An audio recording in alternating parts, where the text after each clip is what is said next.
what's going on? Welcome into the show. You're watching Philadelphia 76ers now. My name is Chase Sr. Jake Chipper here as well. And no matter where you are or how you're tuned in, thank you so much for making our NBA free agency coverage a part of your Monday on this June 30th. The NBA schedule is very quick. NBA draft was last week, Wednesday, Thursday. Free agency getting underway today. And of course, over the weekend, a lot of moves across the NBA as far as players returning to their teams. And as far as the current outlook for the Sixers goes, they don't really have any money to spend in free agency. So some of the big moves that we're looking out for: does Quentin Grimes come back? What happens to Guerschon Yabusele?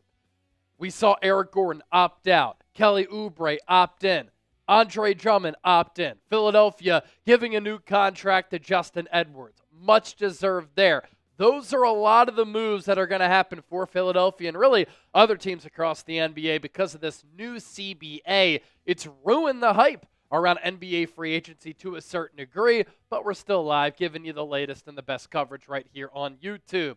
Almost 80 people watching live. Thanks to everybody who hit that bell icon. That means that you have your notifications on. You're all real ones. Let's get the comment section going. Where are you watching from? Let us know down in the chat. Myself and Chip coming to you from Studio I in the Chat Sports Studios. But where are you? YS Gaming and Sports. Drop Paul George. Let's go. Trade Embiid. So YS Gaming and Sports saying, I'm done with Paul George and Joel Embiid. Get him out of here. And it's crazy how different a year makes, because a year ago, myself and Chip, we were live for 10 hours waiting for Paul George to sign with the Sixers. We loved it at the time. Here we are a year later, and you see people like YS Gaming and Sports saying, get him out of here. Obviously, he had a down year for Philadelphia. So, too, did the Sixers as an organization. So, Chip, a lot of internal moves that the Sixers have made over the last few days on the heels of what they did in the draft. VJ Edgecombe, our guy Giddey, Justin Edwards, Andre Drummond, Kelly Oubre, Eric Gordon. A lot has happened, and then we'll wait for the big dominoes, and that's Quentin Grimes and maybe Guerschon Yabusele. Yeah, you talked about it. Not too much the Sixers can do with external free agents. It'll really be rounding up the roster with probably a minimum contract. They might be able to use the smaller mid-level exception, depending on how much money Quentin Grimes gets, which, man, there was a report I talked about today in the show that apparently Quentin Grimes looking for $25+ million a year. We'll see if he ends up getting that. But if he does, Sixers literally are only going to be able to sign minimums outside of that. But I love getting Justin Edwards starting at $2 million a year next season. Are you kidding me? We still don't know the full details on that, which is strange. But, that'll come out in the next few days. Kelly Oubre returning for one more season at the very least. Andre Drummond back. Look, people are split on this. I saw a lot of people in the comments when I was talking about Drummond. I was like, man, I'd be looking to move off of him. People are like, bring him back, man. I didn't think he looked good last year. He was hurt. You got Adam Bona. I'd rather move off him, try to get someone else at that center spot. But drafted Giddey Broom. Exactly, yeah. You drafted Giddey Broom as well, so I don't really think you need him. Oubre, I think Sixers keep him around for now, and then as you approach the deadline, if he's not playing well or if Morrissey's an upgrade, he could be gone. But, expected for Oubre to be back. Eric Gordon, still a chance, apparently, that he can return to this team on another deal. His vet min is actually higher than what his salary would have been this year. That's why he declined his option, because he has spent so many years in the league. So he could be back. There's a chance. I don't want Eric Gordon back. I'll tell you that. Much. You don't need another body in there, especially because Kyle Lowry, it sounds like, it's probably going to be back as well. And then Lonnie Walker and Jared Butler both got their team options declined. So they will more likely than not be back with this team next year. I haven't heard anything about them getting new deals. So that's where we're at right now. And we're pretty much just, last year we were on Paul George watch. We're kind of on Quentin Grimes watch now this year. But I don't think we're going to be up until 2 a.m. like we were last year waiting on Quentin Grimes. If you know, you know. If you were here with us last year, man, that was something. You're a real one. That I can't believe after all that. We stayed up 10 hours for Paul George for him to not be very good for this team, man. It was a pretty legendary live stream. I'm not going to lie. We just kept going live and staying live. And then once that signing happened, we had just signed off because we figured, okay, let's sign off. Therefore, if Paul George signs, we could do a video right away, right after we signed off from the live show, after going live for 10 hours. That's when it happened. We pushed that video out immediately. And at that point, myself, Chip, the entire fan base, we were very pumped up about that because Paul George was the number one free agent by far in that free agency class, but he didn't play necessarily well. Everything that could have gone wrong went wrong for Philadelphia. And now a year later, I was actually surprised to see a lot of positive reactions to what the Sixers did in the draft. VJ Edgecombe, Janai Broom, a lot of fans seem to be very excited about those two players coming to Philadelphia. And I think a reason for that, the personalities that they have, the games that they have, what they accomplish in college. Obviously, Broom in college for a lot longer, but it feels like we're segueing in to a new era of Sixers basketball and flushing what was a very disappointing year last year. As for some of the moves that we have seen so far this offseason, and this includes trades, it includes movement across the NBA, re-signings, and some players going back to their respective teams, all of those things. Desmond Bane, that really got things rolling, traded to the Orlando Magic from the Memphis Grizzlies. That's a move that I really like for Orlando because I think he fits very well. He is a guy who's going to shoot around 40% from three. He's going to get open looks for Orlando. And he's just an excellent fit with what they want to do and some of the players on that team going to Memphis for first-round picks. That's a lot of draft compensation for a non-superstar player, in addition to Cole Anthony and KCP. And you see those moves identified, obviously, below Desmond Bane. Dwight Powell signed a one-year, $4 million deal to stay with the Dallas Mavericks. Pat Connaughton staying with the Milwaukee Bucks, 1 year, just under $10 million. The biggest blockbuster move that has happened so far on the day of Game 7 of the NBA Finals, Kevin Durant traded to the Houston Rockets for Jalen Green, Dylan Brooks, the number 10 pick, and 5 seconds to Phoenix. And so there's a new era of Phoenix basketball after their superstar efforts as far as building a superstar-laden team did not work out after they made it to the NBA Finals back in 2021. Steven Adams staying with the Rockets, 3 years, $39. Houston has been very busy so far, spending a lot of dough. Dario Saric, 1 year, $5.43 to stay with the Denver Nuggets. Chris Middleton, 1 year, $33.3, opted into that player option.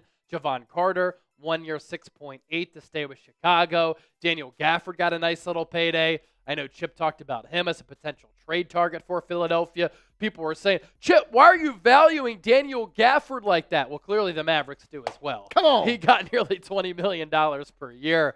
Drew Holiday traded from the Celtics to the Trailblazers. Anthony Simons, 2 second-round picks going to Boston. Jordan Poole traded to New Orleans for C.J. McCollum, Kelly Olynyk, and a second-round pick, which go to Washington. Sadiq Bey staying with New Orleans, or getting traded to New Orleans, Matisse Thybulle, former Sixers legend, 1 year, $11.55 million contract to stay with the Blazers. That three-point shot has never developed, but he does continue to be an excellent wing defender. Kristaps Porzingis traded to Atlanta in that three-team trade between Boston, Atlanta, Brooklyn. Terrence Mann also included in that deal. George Niang going to the Boston Celtics as part of the Kristaps Porzingis trade. He's been a really good three-point marksman and has played with a lot of playoff teams. Kyrie Irving got that extension with Dallas, 3 years, $119 million. Another big money move for Houston, 2 years, $50. John Collins, 1 year, $26.58 to stay with Utah. Mark Williams going to the Suns. And they really load up on bigs with Value Watch and Mark Williams. Both of those moves happened within the span of minutes during the first round of the NBA draft. Andre Drummond opting into that player option, 1 year, $5. And then more moves for Houston. Jayshawn Tate, Aaron Holiday, Jeff Green. Sixers giving Justin Edwards, the UDFA from last year, a new 3-year contract. Naz Reid, a big cash deal for Minnesota. A lot of people thought there's no way the Timberwolves will be able to afford him. They do. And they give him 5 years, $125. Lonzo Ball over the weekend traded to Cleveland for Isaac Okoro. Davion Mitchell re-signing with the Heat, 2 years, $24. Sam Merrill, shooter, 4 years, $38 to stay with Cleveland. Keon Johnson, Jalen Wilson, Tyrese Martin, Drew Timme, all signing with Brooklyn. Drew Timme, of course, the Gonzaga legend. Ryan Rupert, 1 year, 2.22 with Portland. Garrett Temple, 1 year, 3.63 with the Raptors. Dylan James. LeBron James opting into his player option, 1 year, 52.6. Chip, I loved how him and Rich Paul put it. LeBron James wants to win a championship, so he's opting in to the $52.6 million deal. Absolutely hilarious. Hilarious. And, of course, it's sparking all these rumors online. When, what did he say? He was like, we know the Lakers are building for the future here with Luka Doncic. LeBron James now focused on winning a title, and then social media goes ablaze. Like, LeBron, does he want to trade? Yeah. No, he's not going anywhere. Opting into that deal. He did say today, too. They were just talking about this on NBA TV, actually. It was Chris Haynes who said he talked to Rich Paul just a few moments ago. So LeBron thinks he still has a few years left. But his wife wants him to retire, right? Huh? His wife wants him to retire after this year. Yes. It seems so. like. We'll see what happens, man. But Yeah. at least one more year with LeBron. At least one more. Jalen Williams, the big, not the wing, staying with OKC on a 3-year, $24 million contract. The Jalen, spelled different between the two. That's how you can understand the difference there. Jordan Goodwin, used to cover him in high school in the Illinois area. He was a really good football player and basketball player. He went to St. Louis. Look at that. For college. Learn something new every day. Exactly. And he's turned out to be a solid rotational player at the NBA level for the Wizards, and the Lakers really liked him last year. 1 year, 2.35. Kelly Oubre opting into that player option. That's one of the plethora of moves that we mentioned a little bit earlier for the Sixers. 1 year, 8.38. Ryan Russillo actually really likes that value. Like, some people think that he could get 14, 15 on the open market. Maybe that's not what his market is. But Oubre at just over $8 million, it's not terrible. Julius Randle signing a contract extension with Minnesota, 3 years, 100. Colin Sexton traded from Utah to Charlotte in exchange for Yusuf Nurkic. Say whatever you want about Colin Sexton, but he can give you 18 to 20 points per night, and he can shoot around 40% from three. Quentin Post, 1 year, 1.95 with Golden State. Kui Santos, 1 year, 2.22 with Golden State as well. Tony Bradley, former Sixers legend, 1 year, just under 3 with Indiana. Ariel Hukporti, 1 year, under 2 with New York. J.D. Davison, 1 year, 2.27 with Boston. Keon Ellis, 1 year, 2.3 with Sacramento. A.J. Mitchell, 3 years, 9 with OKC. James Harden, a new deal for him. He opted out, then re-signed on that 2-year, $81.5 million deal. Bobby Portis, 3 years, 44 with Milwaukee. Jabari Smith got that rookie extension. He was my favorite player in that draft a few years ago. And plans have changed a little bit for him because Houston is loaded. But with what he's done as far as the production, 5 years, 122 is a lot for him. Zaire Williams, 2 years, 12 with Brooklyn. Colin Gillespie, former Nova. Yes, sir. Wildcat, 1 year, 2.3 with Phoenix. Joe Ingles, 1 year, 3.63 with Minnesota. He can barely move anymore. Day'Ron Sharpe, liked him as a big coming out of UNC. 2 years, 12 with Brooklyn. And then Nicholas Batum opted out, then signed a new 2-year, $11.65 million contract to stay with the Los Angeles Clippers. So that is our free agency tracker as of right now, all of the moves that have happened across the NBA. As far as the 76ers free agents here, Chip, you have Quentin Grimes, Guerschon Yabusele, Kyle Lowry, Jeff Doughton, Jalen Hood-Schifino. The two names at the top of that list, obviously, that the Sixers are very interested in keeping, Quentin Grimes, Guerschon Yabusele.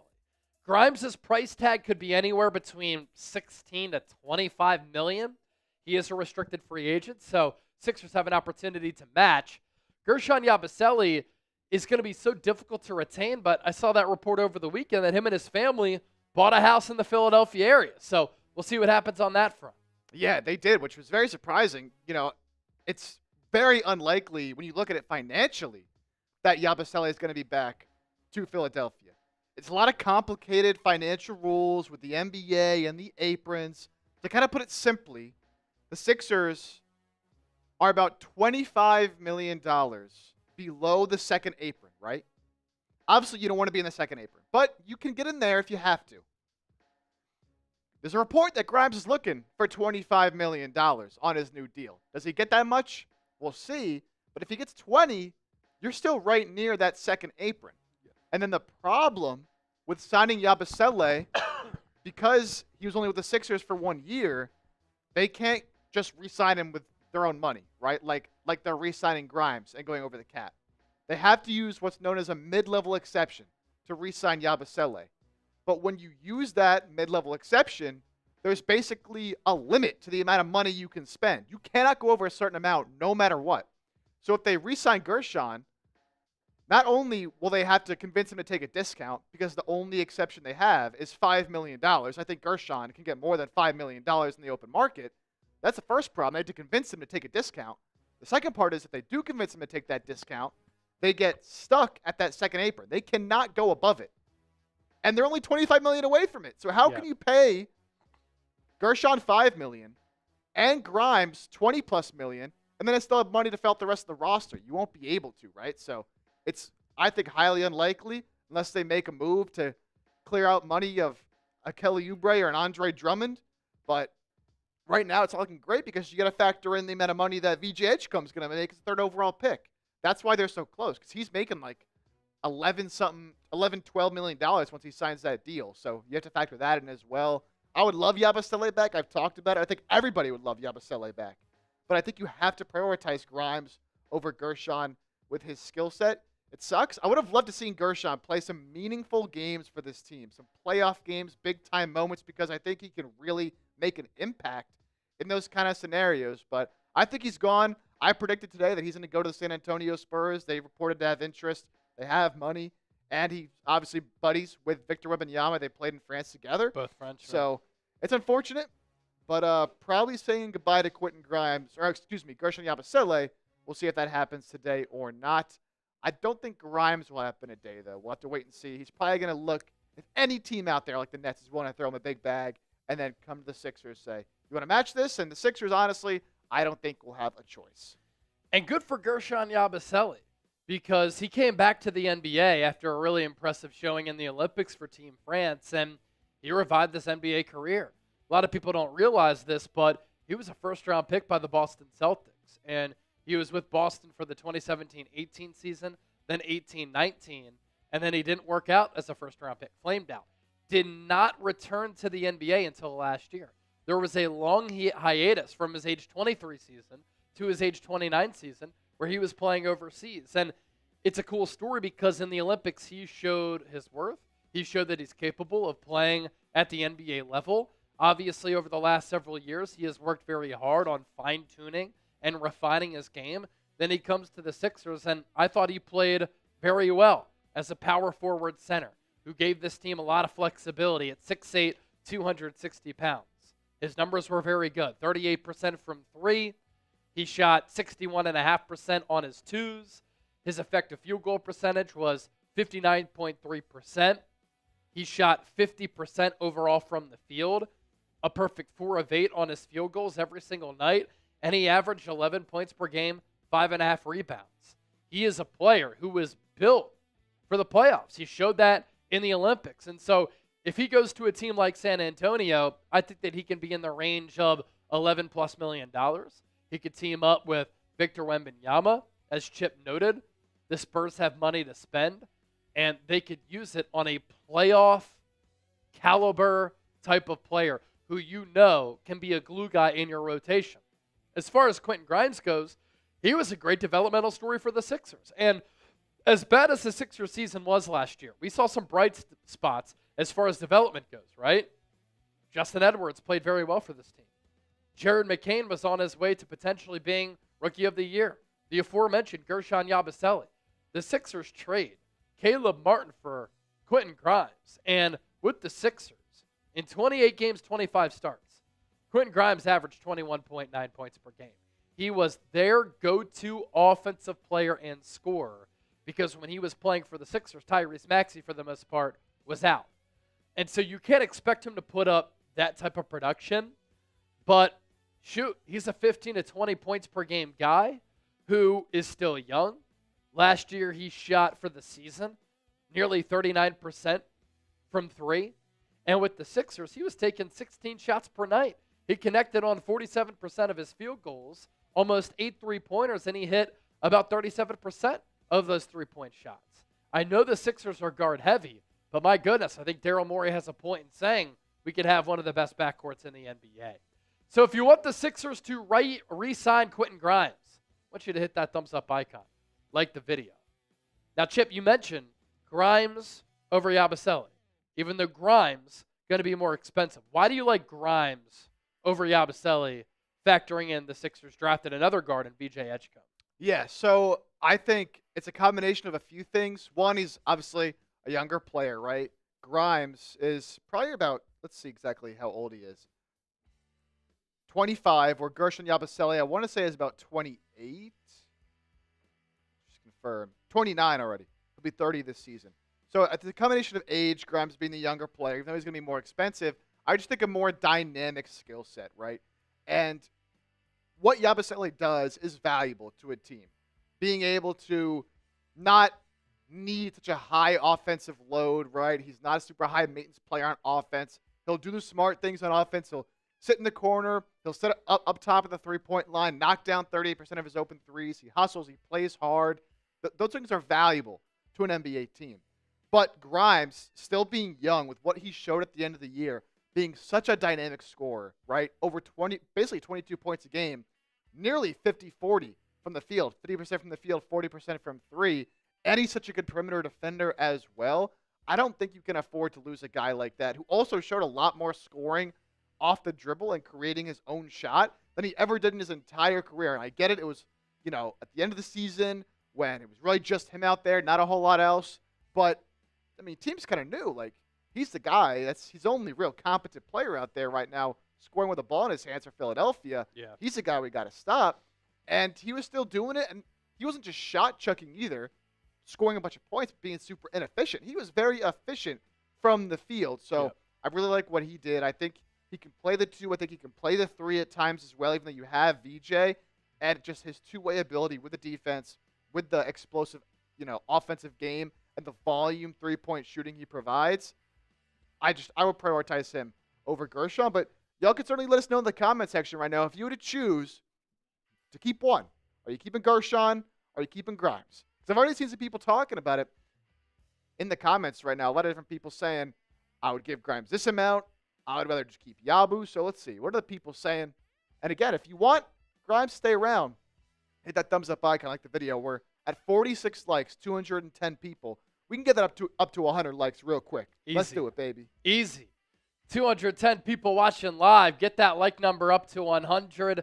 More likes that we get, the more people who find the stream. The more people who come in here, the more fun that we'll have. And on the Grimes front, that's also our poll question in the chat, so get your votes in there. 152 votes so far. Will the 76ers re-sign Quentin Grimes today? 69% yes, 31% no.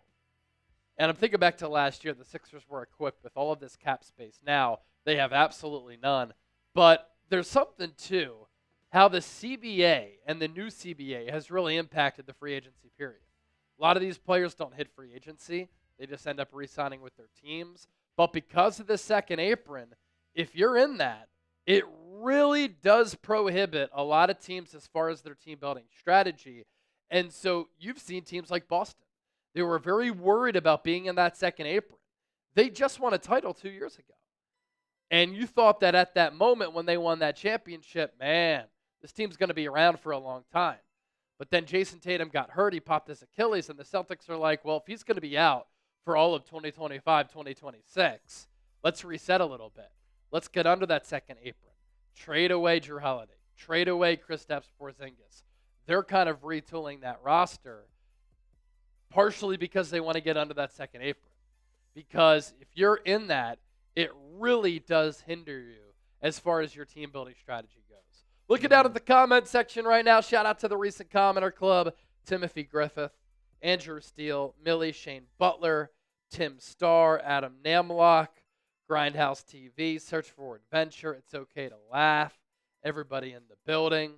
Timothy Griffith said, get Clarkson at a cheaper price. I don't want Jordan Clarkson, Me man. either.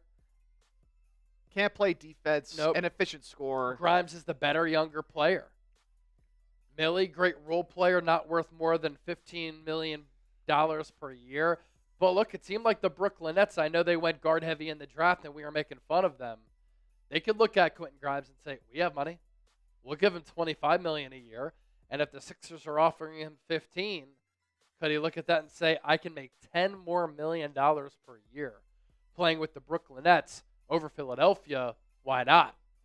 And you could see from his standpoint where he'd be coming from there. Yeah. Put the Sixers in a tough spot, man. Because if the Sixers are willing to go 15, Nets are willing to go 25, and the Sixers are like, man, do we match that deal? Because they do have the ability to do it, but man, do they match that deal? Do they not? The tough thing is, if you lose him, yes, you can probably then bring back Yabusele, but you can't like use that money you didn't spend on Grimes on anybody else. That's it, because you're already over the cap. So you're kind of losing him, and then you can't really replace him with anything else. So yeah, it's really, really tough, and we're gonna have to see what the Sixers end up doing. Adam in the chat asking about Dorian Finney-Smith, as is It's Okay to Laugh, both asking about Dorian Finney-Smith on the Lakers. Yeah, so he declined his player option, but he's being heavily tied to the Houston Rockets right now, and really supposedly they're going to use their mid-level exception, the $14 million mid-level exception. The Sixers can't use that, so they're not going to be able to afford someone like Dorian Finney-Smith. He's not signing for $5 million. He'll get that full mid-level exception, about $14 million. I would love him on this team.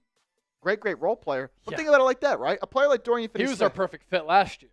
Yeah. Oh, yeah. We talked about him a ton last year.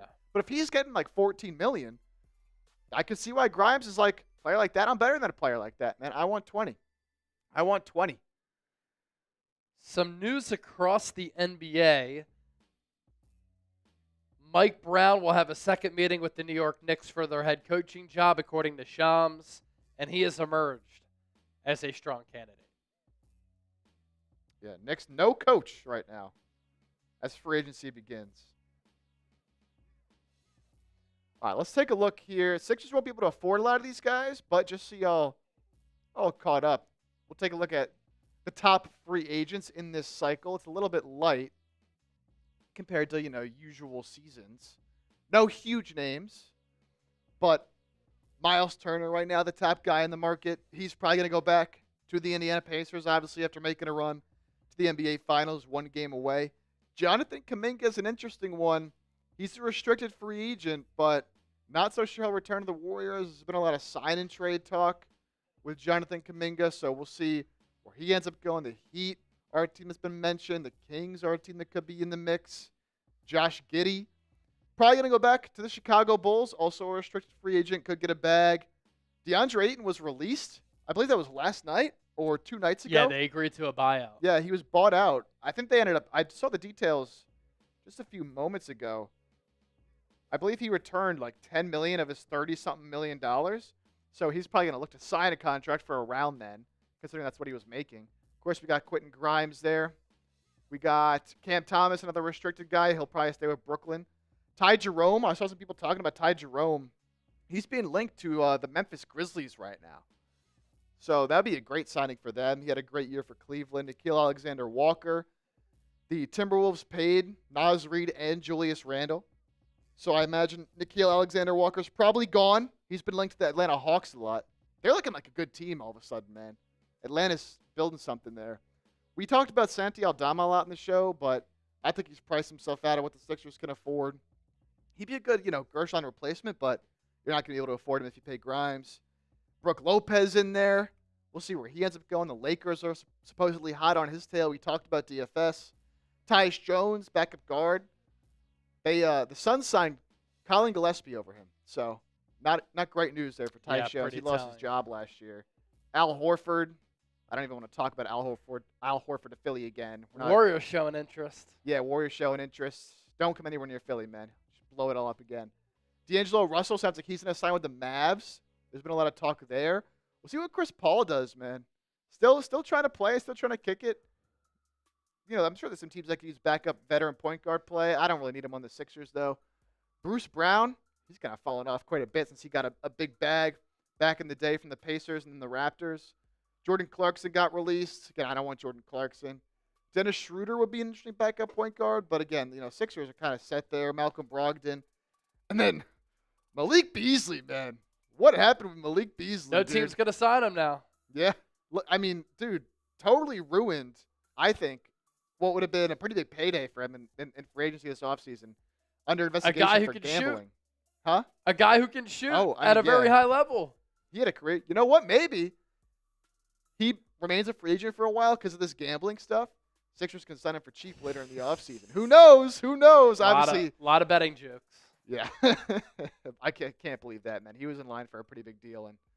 And apparently he was betting on himself, man, in the wrong ways. So those are some of the top guys available right now.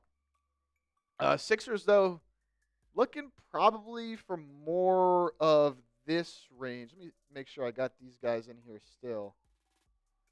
I was taking a look earlier at some free agent targets for the Sixers, and look, you're not going to be super impressed by any of these names, all right? That's just they just don't have any money. That's just the reality, right? But some of these guys, Clint Capella for some size, Precious Achiuwa, Chris Boucher at that center spot, Luke Kennard if you want a true shooter off the bench, just to play spot minutes. People were like, I don't want Luke Kennard playing big minutes. Look, you need a three. He'll come in the game, one of the best three-point shooters in the league. Amir Coffey from the Clippers, kind of like can do a bit of everything, but not at a super high level. And a pretty bad defender, but somewhat intriguing offensively. Look, it's all depth at this point. Like, they won't have a lot of money. So probably get one, maybe two external guys, depending on who they can bring back. So it's not going to be too crazy for Philadelphia. Again, we're really waiting on what happens with Quentin Grimes. Yeah, I mean, you look at that list. Clint Capella was solid for the Hawks team that beat the Sixers in 2019 as a lob threat. Joel Embiid had a lot of troubles trying to guard that alley-oop from Trae Young to Clint Capella, but that was a long time ago. Luke Kennard's still a really good shooter, but can't defend a lick. Amir Coffey, backup forward. Precious Achiuwa had some solid minutes for the Knicks last year and during the playoffs, but he wasn't really firmly a part of Tom Thibodeau's rotation. And then Chris Boucher is Chris Boucher. He can shoot three a little bit. Here's our super chat menu. Yeah, you can shoot the three a little bit, but he's not going to move the needle all that much. No. All super chats get a shout out. $5 beer cheers, $10. We'll spin the wheel for you. $20. Chips ripping a shot. $100 total. Do a beer bong or a shotgun. That is our super chat menu. 100 people or 200 people watching live. 67 likes. Be sure to hit that thumbs up icon. Like the video right now. Shout out to the recent commenter club. Andrew Steele, Jermaine Presley, Jorge, Timothy, Tim Starr, Shane Butler, June, all in the building. Thanks to all of you and obviously everybody else for continuing to rock with us here. NBA announcing that the salary cap has been set at $154.647 million for the 2025-2026 season. I think the NFL salary cap is at like, what, 223? Yeah. With something like that. 17 games. So pretty incredible and a stark difference between the NFL and the NBA as far as the salary cap goes. Let's do this. Who do you want the Sixers to sign? Who is a player who you want the Sixers to sign? Drop us some names down in the comments section here. We'll give you some shout-outs. We'll continue to chop it up. I don't mind this from Andrew Steele. Maybe get a Larry Nance Jr. if Yabu's 100% out the door. Look, Larry Nance Jr., athletic guy. He can play the 4. He can play the 5. He's expanded it a little bit to be able to shoot the 3. He's coming off a knee injury. I looked into him as a potential target. He's coming off a knee injury. Only played like 20 games or so, I want to say. But, yeah, I mean, if you lose Yabusele, you're going to need another forward, I think. Just like one more kind of true 4, small 5. So Larry Nance could be an interesting option if he's healthy. But, again, that's a guy you're signing on a minimum level deal. But that's what the Sixers got to do. Get better on the margins. And really just hope this team stays healthy heading into next year. Chris Boucher from June. Amani Bates. Trap Jesus. What a name. Former number 1 overall prospect. Only played 10 games last year for the Cavs. 15 the year before that. 7.5 minutes per game last year, 8.9 his first year. Man, what a name. That's crazy. 49th overall pick in the second round of the 2023 NBA draft. We got June saying, unrealistic move, trade for Keegan Murray. That'd be perfect, but yeah, you're not trading for Keegan Murray. Unrealistic. Chase, Dorian Finney-Smith, I don't think you can afford him. Luke Kennard, though, look, you want, again, just a straight three-point shooter.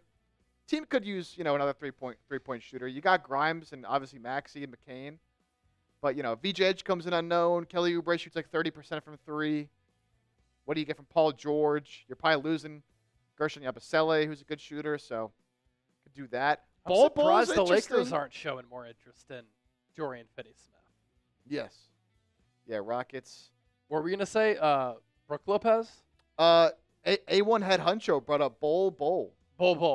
Is a free agent, man. Everyone's always intrigued because of the size and the skill set. Was it Shaq said that Bol was Wemby, but he doesn't care enough to be Wemby. Yeah. But he's as skilled. His pops played for the Sixers, Manupol. Yeah. Good point. I mean, hey, why not for a minimum? He is a free agent. Ryan Rose, Santi Aldama. I don't think you can afford him. Don't think you have enough money for that. I think a quality team is going to pay him $10+ million per year. Yeah, Sixers just can't afford that, man. Sixers could basically sign somebody for $5 million or less. Yeah. Outside of Grimes. That's really it. Trey Lyles, I think that's a decent Band-Aid at the 4, a stretch 4. It's really all he'll do for you, but shoot 38% from 3, knock down some 3s. Doesn't do the other stuff Guerschon does, but you should get that spacing. Chase Hatton, sleeper is Malcolm Brogdon. I mean, honestly, I'd rather have Malcolm Brogdon than Kyle Lowry if the team's going to try to keep Kyle Lowry. Bring in Malcolm Brogdon, be a good bench guard if he can stay healthy. I don't know if he can stay healthy anymore, though, to be honest. I don't want campaign, man. He's one of those guys, he'll have his moment, 1 every 10 games. He's a chucker. He'll do something 1 every 10 games, and you're like, oh, why isn't he on our team? Or, last year, why'd the Sixers let him go to the Knicks? He's so good. Because you watch him that one time, and he does this one good thing. Just not nearly consistent enough. He'll play good 1 game, and then he'll lose you 9 more. Andrew Steele, a situation like today makes me wonder why Morey didn't outbid the Suns for Fleming. I would have liked to move up to draft Roger Fleming in the draft. They went with Broom instead, though.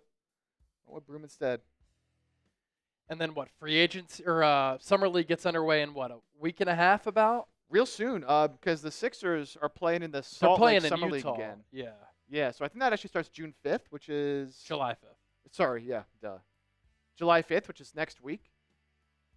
Is that next Saturday? No, that's soon. That's this. That's this Saturday. Yeah. Yeah, they get underway this Saturday. July 5th. Against July Utah. 5th, 7th, and the 8th for Salt Lake. And then Las Vegas will be 10th, 12th, 15th, 16th as far as those games. We'll have Sixers Spurs. That'll be a solid one. Yeah, that's going to be a great one. Sixers Hornets. Concanipple. Mm-hmm. Sixers Wizards. Not bad. Yeah, Trey Johnson in that one. And then Sixers Mavs. Unfortunately, though, Coop told me he thinks Flag won't be playing by then. It's the last game of the... True. He'll probably play 1 or 2 games and then be done. Sucks. But that's the usually Sixers, how it goes. That first game of the Utah Summer League is against Utah. Could be against Ace Bailey if he's playing. That could be nice. We'll see if he plays, though. Honestly, I wouldn't be surprised if Ace Bailey doesn't play. Yeah.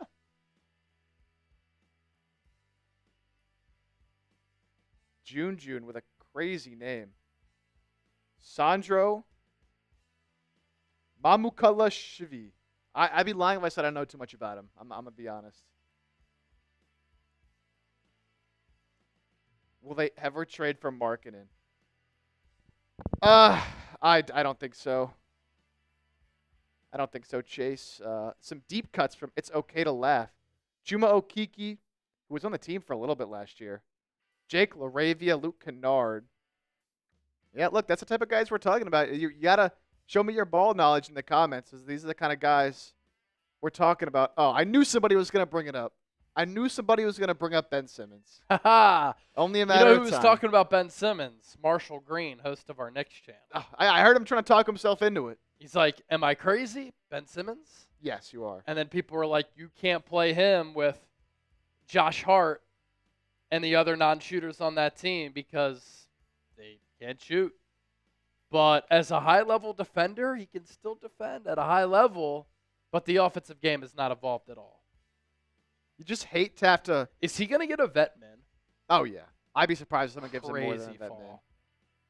Yeah, let's see. He played 16 minutes per game with the Clippers last year.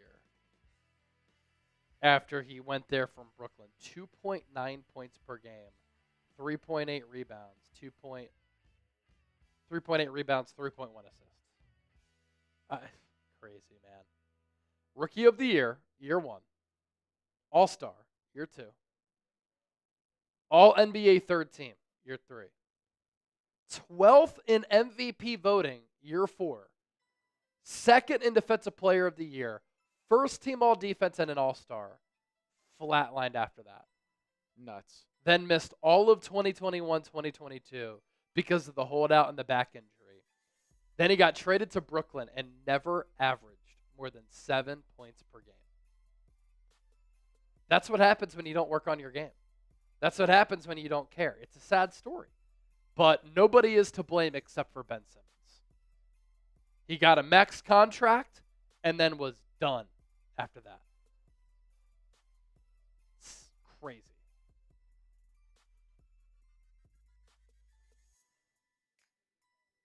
Yeah, And he's still only 28 years old. He's turning 29 July 20th. That's insane. He'll get a contract. A team will sign him. Yeah. But any hopes of him evolving his offensive game, I just don't see it happening.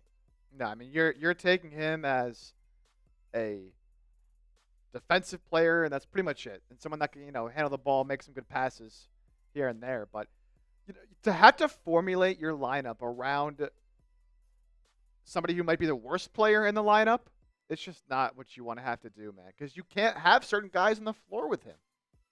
You just can't. The Sixers signed Quentin Grimes for $15 million, 1-1 with a player option. Bring back Yabu for $8 million. So no, because they are. The problem with Guerschon is they can't just give him they have to use an exception on him, right? So if they use more than the $5 million of the exception, they get hard capped. But I think 15 plus 8, that's right under it. 22. That would technically work, but then you would be hard capped at the second apron. And you would have $2 million left for your roster for the entire year. You can't go over that number at all the entire year. 15.8 is 23. Yeah. So you wouldn't be able to go spend another $2 million the rest of the entire year. And I think Grimes is going to get more than 15. I think he gets 20. I think he gets somewhere between 18, 17 to 20. I don't think he gets 25.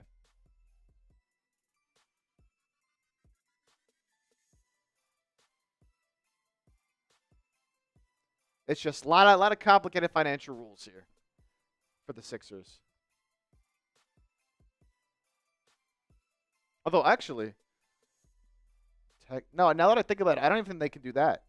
I think the max they can give Yabu is the $5 million. Yeah, they can't even do the 8. So you could do Grimes for 15, then Yabu for 5.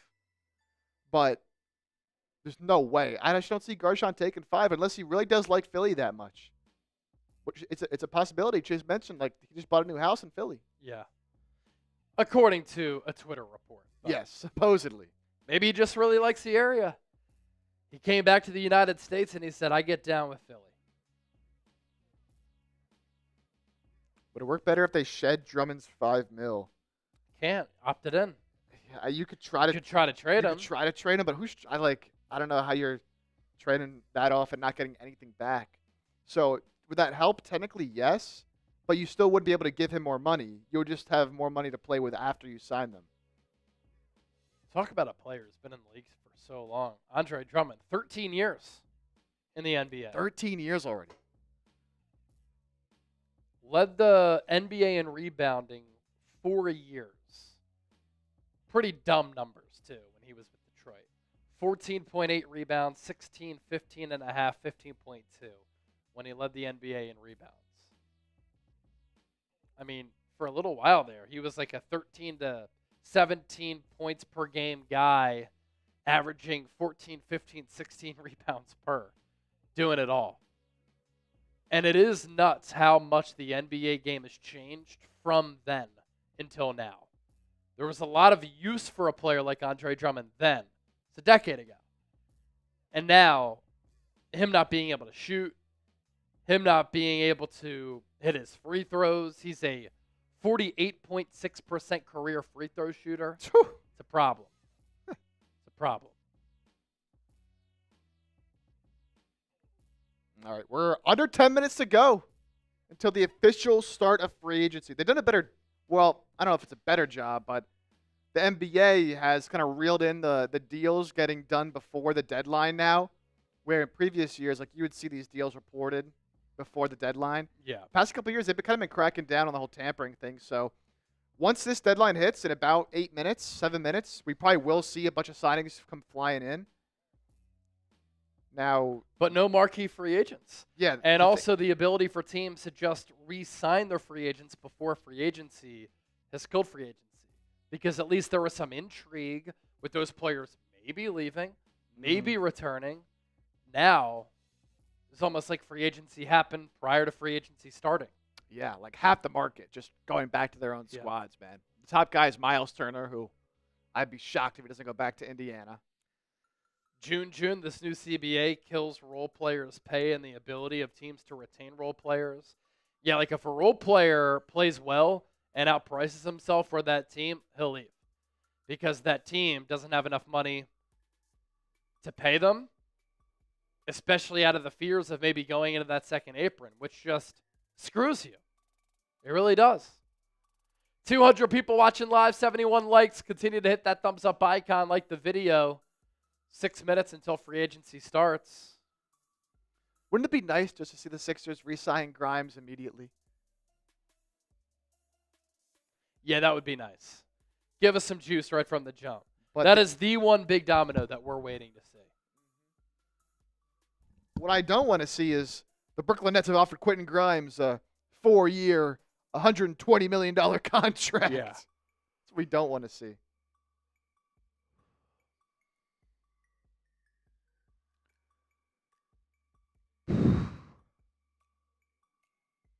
Tim Starr, Drummond was nice on Detroit. He was Embiid's rival. Yeah, for a little bit there.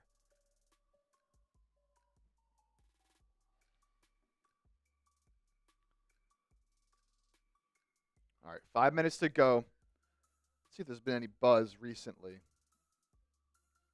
I know, like, Russell Westbrook was linked to the Knicks earlier. It's crazy. Like, I haven't seen anything regarding the Sixers being linked to external players this offseason.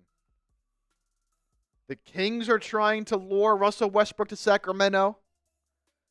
I don't know. Is there going to be a Russell Westbrook sweepstakes in the year of 2025? I mean, that's ridiculous. Yeah, I mean, Josh Giddey, Myles Turner. Just not a whole lot of big-time names out there. The Knicks are also showing interest in Jordan Clarkson. Okay. He can go there. Score off the bench, not play any defense for a defensive-laden team. How much is Yabu worth from a sect? I think Yabusele probably going to get about $10 million. I would say right around that $10 million mark. I don't think he'll get the full, like, 15, 14, but I think 10 to 11, you know, it's a fair price. That's a fair price. Andrew Steele, Yabu's Instagram account, liked a comment I made to stay in Philly. Okay. Wow. I mean, I think he wants to be back. I think ideally he wants to. Like, he got back to the NBA after several years away. You know, as I said earlier. left the NBA after being a first-round pick his age 23 season. Didn't come back until his age 29 season. The Sixers were one of the only teams who were willing to poach him from overseas after what they saw him do with Team France. So he found himself with the Sixers. He probably has a level of appreciation for that organization for that reason and many more. But if he has an opportunity after being out of the NBA for so long to either make $5 million with Philly or $11 million with the playoff team or an up-and-coming team, it's hard to turn down that money, especially if you go to San Antonio, no state income tax. We've talked a little bit about Luke Kennard. Apparently, he's drawing a lot of interest. Rockets, Pistons, Pacers, Magic, Nuggets, Clippers, and Knicks all expected to show interest in Luke Kennard. Shot 43.5% from three last season. I feel like the last 5 years we've always said that. Then he signs a deal with the team, and then they just, let him go. Yeah, he never Or does in the case anything. of him getting that big deal a few years ago, it's like, yeah, we just don't want to pay this anymore. But shoot, he's also consistently been over 40% from three. And so a lot of teams do value that. But he just can't shoot. He can shoot, he can't defend. Yeah. Is the issue with him.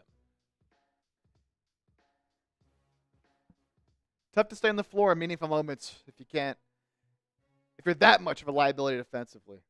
You know, if you could be decent, if you could be average, that's fine. He's just not. He's bad. He's just bad. He's a revolving door. Max still live. Heard Golden State might do a sign and trade Kuminga for Vucevic. There's been some talks about that. He's not going to help their defense at all as a big. Yeah, I don't love the idea of Vucevic and the Warriors. I love Al Horford to Golden State. I know he's another older player on a team that's old, but I think that he would fit really well there. Vucevic last year, I feel like he didn't play at all. No, he did. 18.5 points per game. Man, he has been just a bucket getter for a long time. Former Sixers legend, by the way. Mm-hmm. First round pick out of USC back in 2011, 2012. Here we go. Under a minute to go. Let's go. I wonder if we're going to see this just wave of deals come in right away. Under a minute to go. If you're excited, you're ready to go. You want the Sixers to make some good moves. Like the video, baby. Let's go. We're 24 likes away from 100. We get there right now. I'll take a swig of my Happy Dad right here. Take a swig of my Happy Dad right here.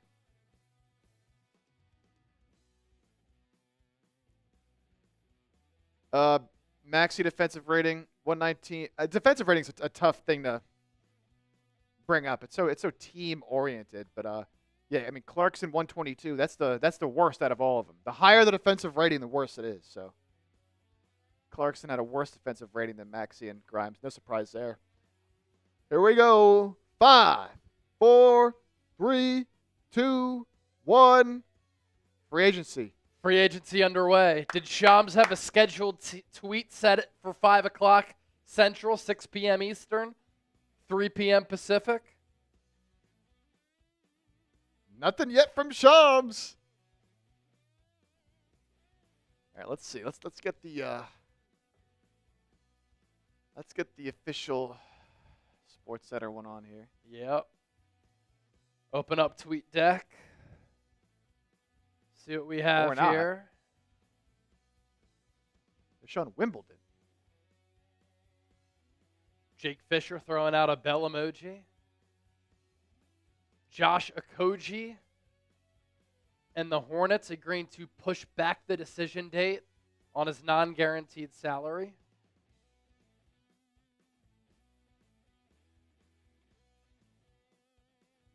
That's one move we know of. So Jordan Clarkson's buyout's official. Interestingly enough, he was the last player that played on those Donovan Mitchell, Rudy Gobert teams that was still on the roster. Okay. Because obviously Sexton left as well. The era's over. Dude, ESPN with tennis on right now. This is unbelievable. You got to be kidding me. I guess we're going back to NBA TV. I mean, come on, man. What are we doing? All right. Free agency has officially begun. What moves are going to happen, baby? We're 3 legs away from 100. 3 legs away from 100. 2 legs away.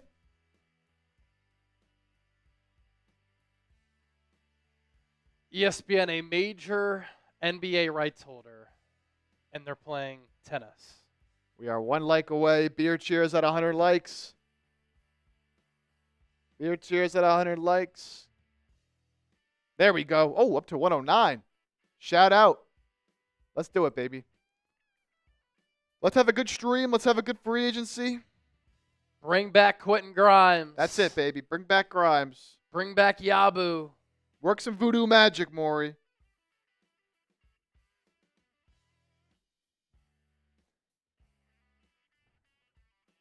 We got a piece of news here from Mike Scotto. The Utah Jazz have guaranteed the $3.68 million non-guaranteed salary of Svi Mikhailuk. Bang! Bang. Kansas legend. Cheers. Godspeed on the 100th like. Drink. Drink it up.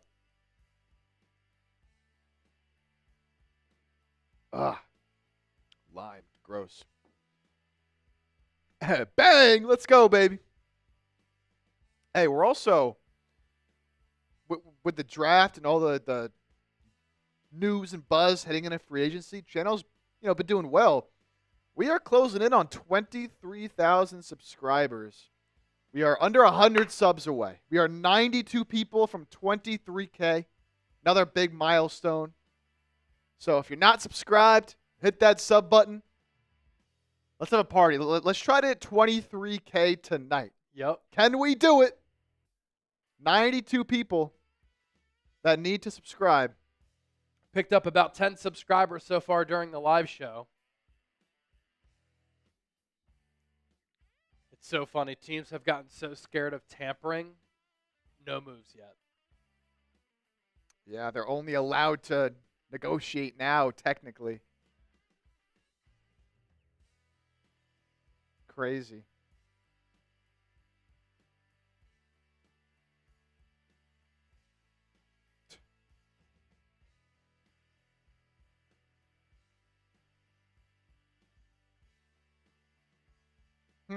Interesting from Bobby Marks. So they just announced the numbers for next season, for this upcoming season. But also, apparently the salary cap for 2026-2027 is right now projected to increase 7%. The maximum allowed is 10. Okay. So lower than I think people would, usually assume that 10% is going to happen. So interesting. We're getting nothing. This is crazy.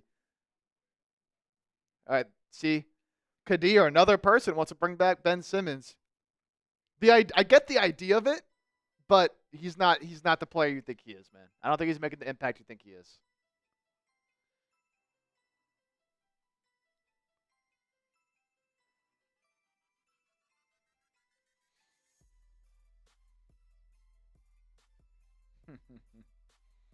Adam Silver, what have you done to our league? Couple more subs, shout out. Let's get it, baby. If we can somehow get to 23K today, I will do a shotgun. I will shotgun a beer if we can get to 23K tonight. We are 88 subs away. What happens first? We hit 23K or an NBA team signs a player? I don't know. Ben Simmons signing with OKC would be hilarious. Honestly, That would be no, their hilarious. roster's full though. They have no more roster spots. But that would be insane.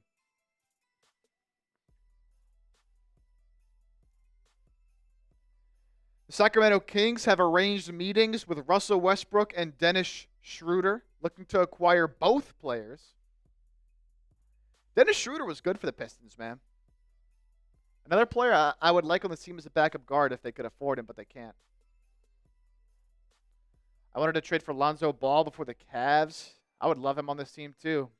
Great addition for the Cavs. Come off that bench because they're losing Ty Jerome. And they traded what? Isaac Okoro, who's like not a huge part of that rotation.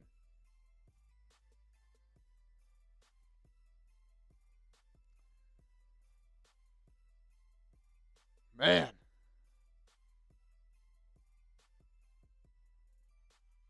I need a Woj bomb, man. What happened to Woj? What happened to the NBA I love?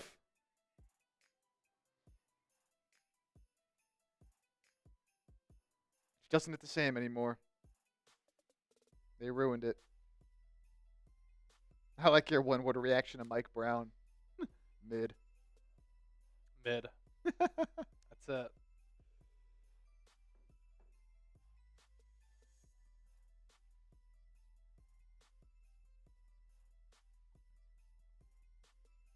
Yeah. Could hear NBA alerts ain't been the same since we lost Woj.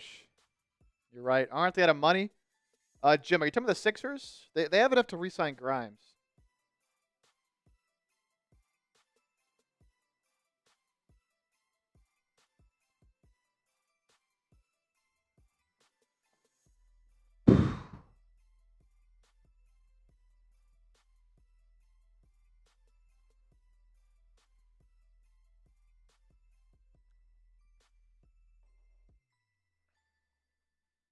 Adam Silver made the call. No tampering. Okay, Chris Haynes also announcing. So I guess Chris Haynes is just a free agency guy now. Chris Paul plans to decide between the Suns and the Clippers. So down to the Suns and the Clippers for Chris Paul. Interesting. Wants to go back to the West Coast. Made the finals with the Suns. Not going to win a title with either. Yeah. Sacramento Kings arranging meetings with Dennis Schroeder and Russ. Kings looking to acquire both, but have other point guard options to speak with. Interesting. I love Twitter just roasting the NBA right now for this. Oh, yeah. Product is doomed.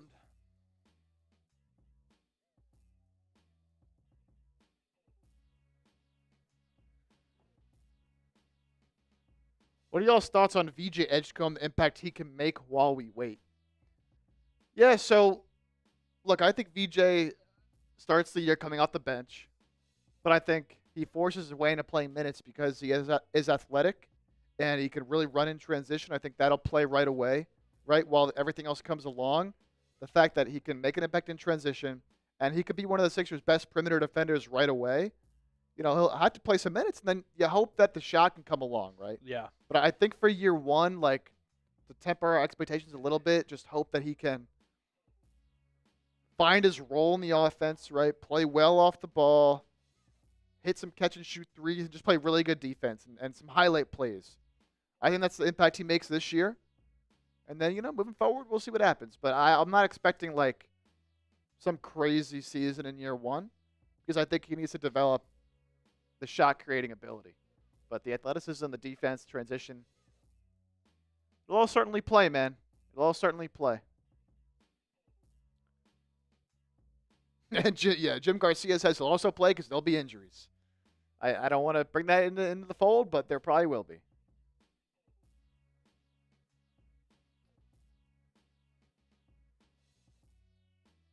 Does the Sixers' reported willingness to go into the second apron affect anything with re-signing everyone? Not really, because everyone's already back but Grimes, right? You know, Oubre's back. Drummond's back for now. I don't think they want to bring back Gordon. The only people they need to bring back. Right now, they only need Grimes and Yabusele back.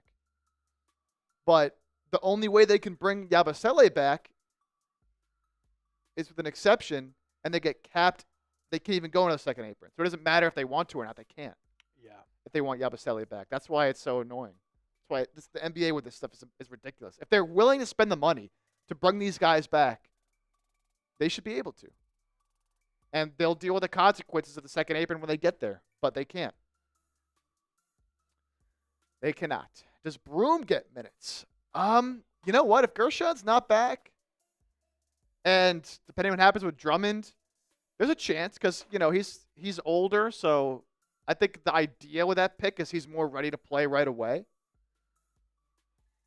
So, you know, especially if Embiid is not ready to start the year, which he should be, I could see Broom getting some minutes. Will they be pretty minutes? I don't know. We'll have to wait and see. That's a player who I want to see during NBA Summer League. 100%.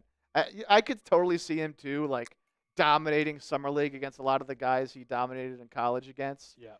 And then it's like, oh, what a pick, what a steal. And then, I just want to see how he fares against NBA level athletes.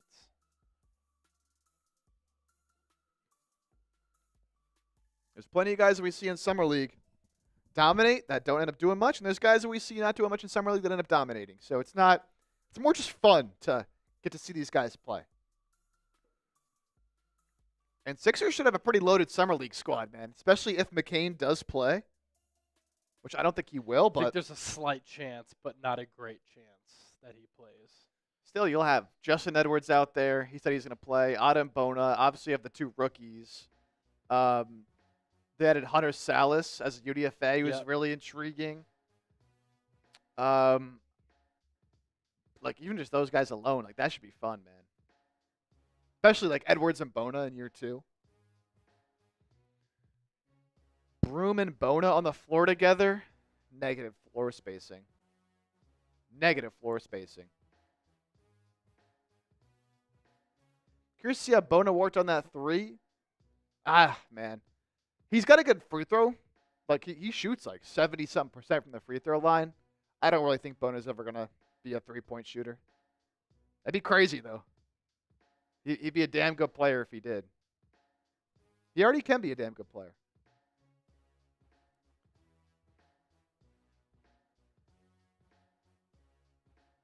Wondercat. Hot take. I feel the bench player version of Grimes is closer to the real one than what we saw during his time in Philly. More than $12 million is already an overpay. That's a hot take. Look, is he going to put up 21 points again for the Sixers next year? Hopefully not, because that means everyone's injured again. But the fact that you saw that in there and you saw what he can do, I don't think it's totally fake. Even if he doesn't put up the same numbers again, he's still a good defender, and I think he can still make an impact, man. It's just the price you got to pay for good players now. Like, think about it. If your max guys are getting in the 50s, then you're solid starters, or they're getting in the 20s, man. It's just the way it's going. Like, $12 million is for, like, fringe starters, solid players that don't really have, like, crazy upside. Like, Yabusele should get, like, 10 to 12, right? Yeah. Because he's already almost 30. Nobody is. He's not a super athlete. Probably going to get 17 to 20, man, for Grimes. Brook Lopez, near the top of the list for the Lakers, according to Brian Windhorst.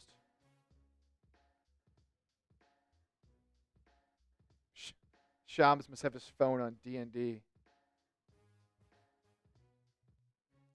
Kings meeting with Malcolm Brogdon. Man. NBA free agency is just not the same anymore.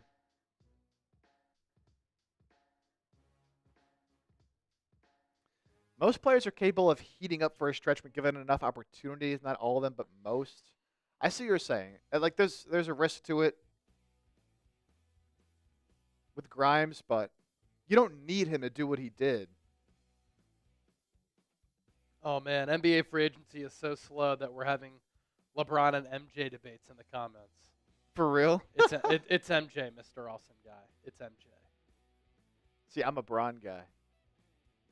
LeBron! Yeah, but you're a younger guy, so I wouldn't expect anything less. Yeah. But if we're talking all-around player, yeah, Michael Jordan. If we're talking great, it's MJ. LeBron, great. I mean, what I think is incredible is that he entered the league in 2003. I was 11. I'm now 33, and he's still going strong, and he's an all-NBA caliber player still. Oh. But we have our first kind of big-time move. Oh, what do we got? Jaren Jackson Jr. signing a 5-year, $240 million extension with the Memphis Grizzlies. Wow. You know what also confuses me about the NBA? I feel like he just signed an extension like 2 years ago. Yeah, I don't know when he signed it, but Yeah. God, massive deal. Player option the final year. 2023 Defensive Player of the Year. Man, Nearly $50 million a year for him. that's nutty. This is why they traded away Desmond Bane. Because they had to have money to pay Jaren Jackson, who gets $48 million average annual value. That's a bag, man. That's a bag. But, Defensive Player of the Year, really good defender, not a good rebounder for being 7 foot. Good three-point shooter, skilled offensively. It's just kind of what happens in the NBA now, man. 5 years, 240. There was some speculation Memphis could look to trade him, so that's obviously dead now. Kadir bringing up, WNBA coming to Philly in 2030, I believe, is when they said Philly's going to get their team, maybe 2029. Yeah, 2030 is the most likely outcome per the reports. Yeah, WNBA coming to Philly. Deserving of a team, obviously. Let's see. What do we think about this massive extension? Jaren Jackson? I mean, you kind of had to pay these guys. Kind of had to. You trade away Desmond Bane. He was a really good pick for Memphis in the second round out of TCU. And Jaren Jackson, franchise cornerstone. So you lock him up. John Moran is injured a ton. A few years ago, you were looking at the Grizzlies as maybe that team that was part of the next wave in the West. Hasn't worked out that way. The Ja suspension, a lot of Ja injuries, but Jaren Jackson's been a bright spot. One Defensive Player of the Year a couple of years ago. The offensive game is pretty good. He can hit the three, mix it up down low. Obviously one of the top defenders in the game. And that's the going rate for a player who's still this young and that talented. For sure. Yeah, Andrew Steele bringing up a good point. Memphis not really a huge free agency destination, so I mean, look, they had to lock him up. It's a lot of money, but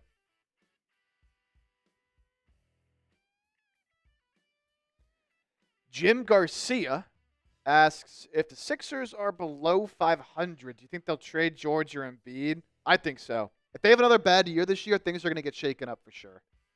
I think Morey's probably gone. Nick Nurse gone. And then if they can get off Embiid and Paul George, I think they'll try to get off of both if they can. Yeah.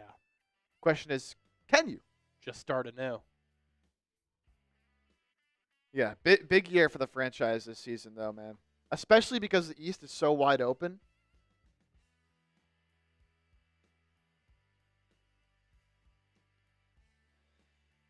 Oh, wow. Grizzlies making more moves.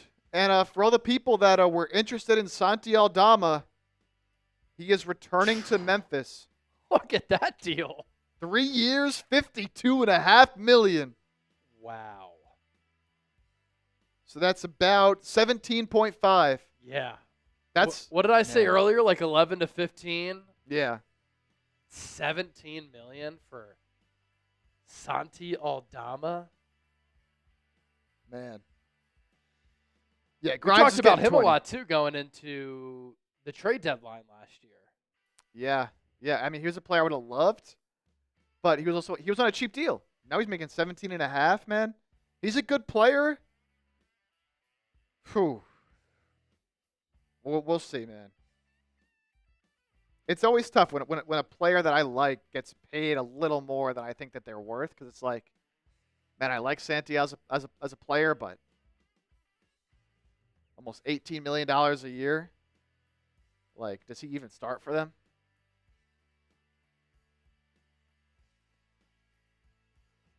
Bon Clarito watching from the Philippines. Keep Yabu. Gonna be tough. Gonna be tough.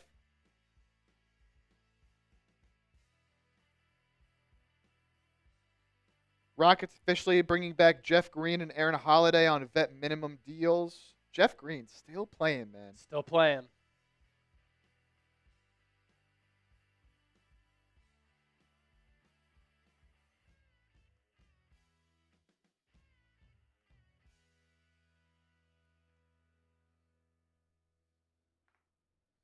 All right, I think they finally got some free agency stuff going with Shams on ESPN. Okay, no more tennis on ESPN? I don't think so.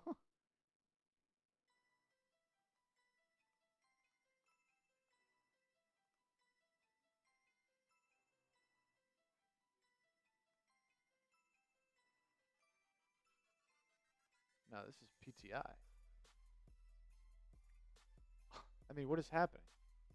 Sports Center is on ESPN. Is there no live NBA free agency coverage right now anywhere? It's just the NBA TV. Outside NBA TV, yeah. I don't see. I mean,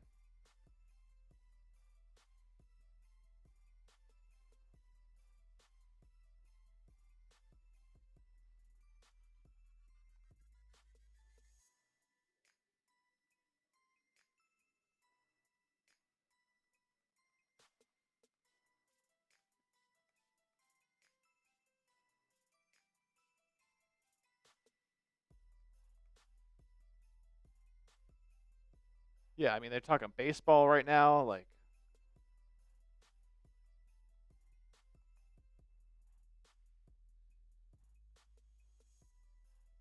ESPN News has the Hoop Collective podcast airing right no one's talking about the Jared Jack. Like, oh now. I just God, don't get it, man. this is unbelievable. I I'm just gonna don't get it. put this back on. And the NBA TV product is just not great. Chris Haynes is just on the set on his phone. Oh man.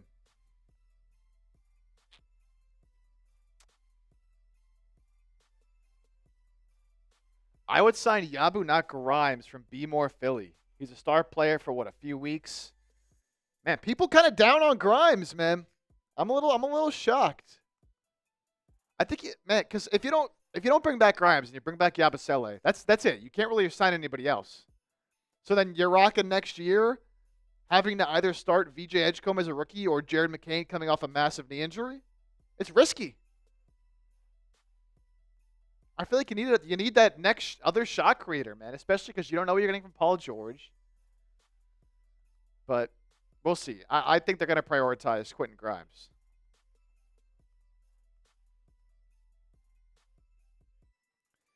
Lion Fighter, what up, man? LFX. What's up, brother? Absolute Real One says like and sub. Listen to the man. Listen to the man. We're up to 135 likes. LFX is in the building. Who's going to send in our first super chat, man? Who's going to do it? Who's going to do it?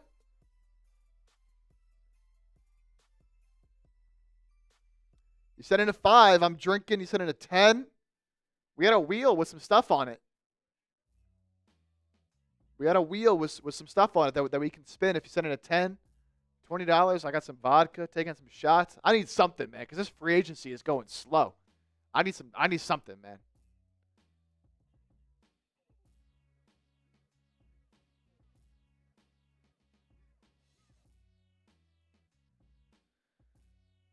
More moves expected from Memphis after extending Jaren Jackson. John Conchar, Brandon Clark could be on the move at some point.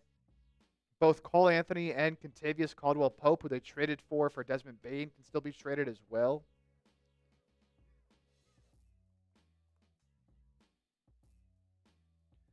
Jaren Jackson was one of 4 players in the NBA last year to average 20-plus points, 1+ steal, and 1+ block. It was him, SGA, Anthony Davis, and Wemby.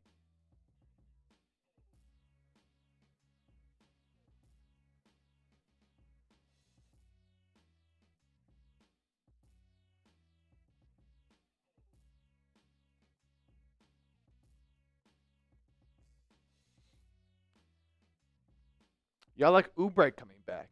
I do at that price, $8 million.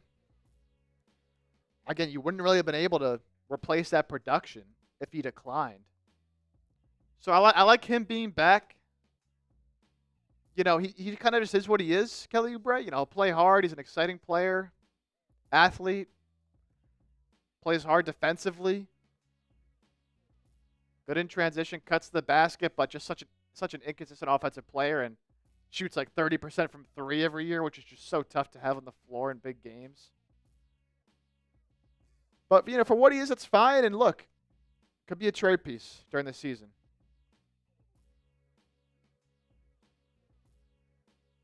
Yeah, good locker room presence as well, for sure, from Godspeed.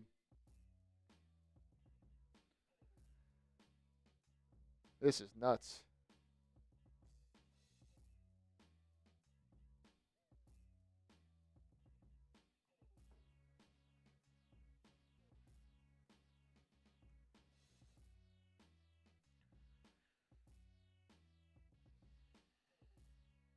Let's see the wheel. Adam, you want to see the wheel? All right, look. Here's the wheel we're rocking with. So you send in a $10 super chat. We'll spin the wheel, and there's a few options you can land on here.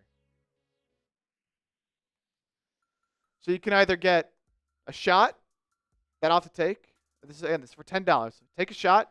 You can pick a team or a player that you would like to talk about, and we'll talk about that in depth. You can get 50% off, so I'll make everything on the Super Chat menu half off for 2 minutes, so everything becomes cheaper for a limited time. We have Beer Chug, and then we also have Start a Goal on here. So if we get Start a Goal, I'll start a Super Chat goal in the chat, and if we hit that goal, we will do whatever y'all we want to come up with for if we reach that goal. So that's what we got.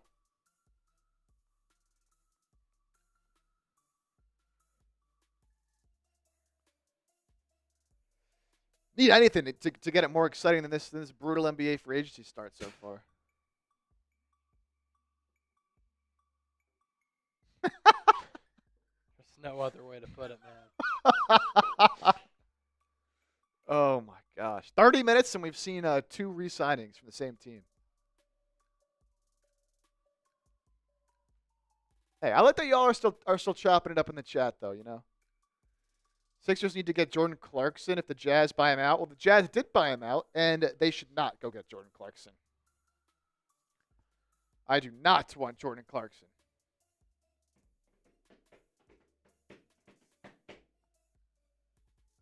Come on, Adam. Allow tampering.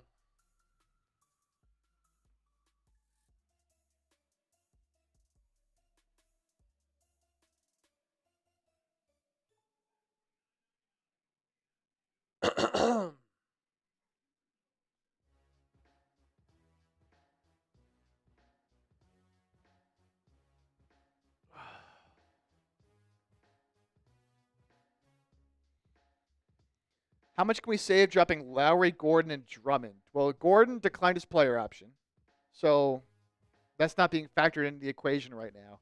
Drummond, if you trade him, that saves you $5 million. And Lowry's also technically not under contract right now. So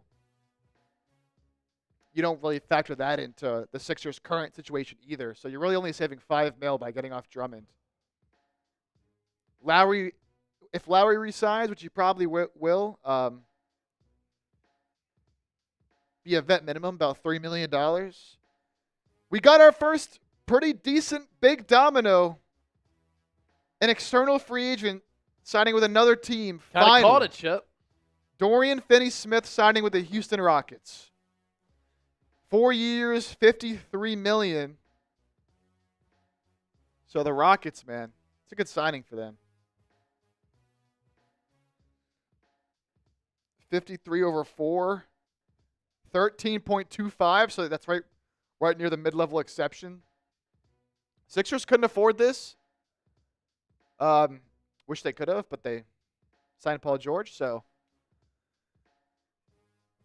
I was surprised when I saw Dorian Finney-Smith decline his $15 million player option with the Lakers. So he signs with Houston now for a little bit less, but obviously gets a long-term deal. 4 years, 53. I love this signing for Houston, man. I'm giving this an A. I don't know how they still have money. But there you go. Paul Reed, B-Ball Paul, back to Detroit. 2 years, $11 million for B-Ball Paul. All right, B-Ball. It's not bad. Take a little money. First super chat of the night. Tim Shadler, $10. There we go. Get the juices going a little bit from Tim. Flash that up here.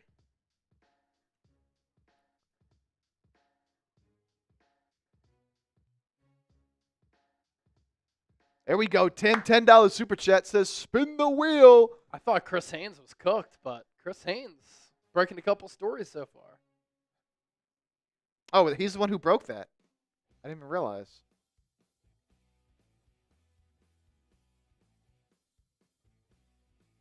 Got that clean jersey swap, too, in the graphic. Okay, Chris Haynes. Houston, best offseason so far. Give me the Lakers. That's a big loss for the Lakers, man. That team is stacked. Yo, Timmy, thanks for that super. I know Chip gave you a shout out there, but appreciate you, man. All right. Spin that wheel for Timmy.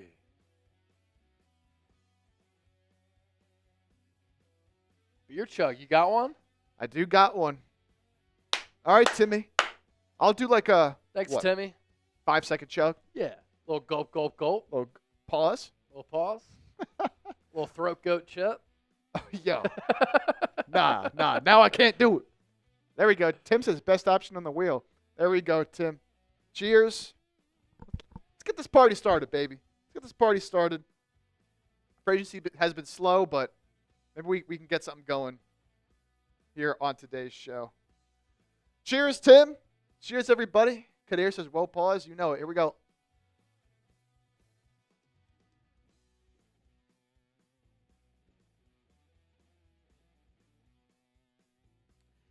Cam Spencer. 2 years, 4.5, fully guaranteed to the Grizz. There we go. Do one more for Tim. Dorian Finney-Smith, the biggest external free agency signing.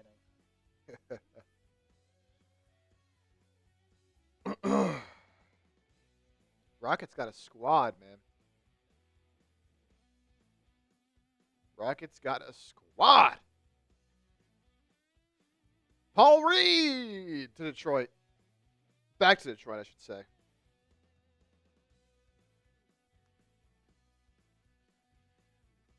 Thanks for saying my name correctly. Kadir, right? Yeah, that's how I've been saying it. Kadir. What do people say? Like, I don't even know how else you say that. DFS on the move to the Rockets. Yes, he is. Last year we had the Paul George blockbuster. This year it's a Dorian Finney-Smith blockbuster.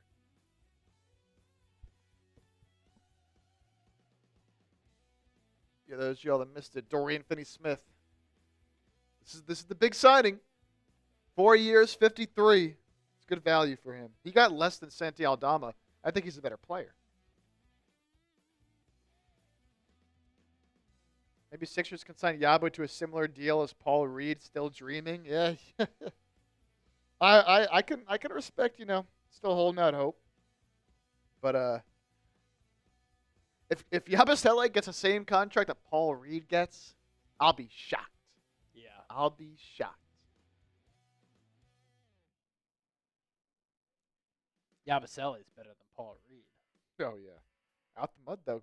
Yeah. Shout out to Paul Reed.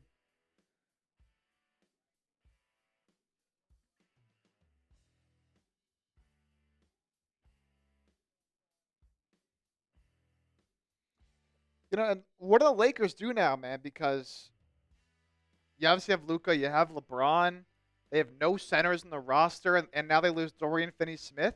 Maybe they could get a little bit desperate. Maybe you could trade them Andre Drummond. You want Andre Drummond, Lakers?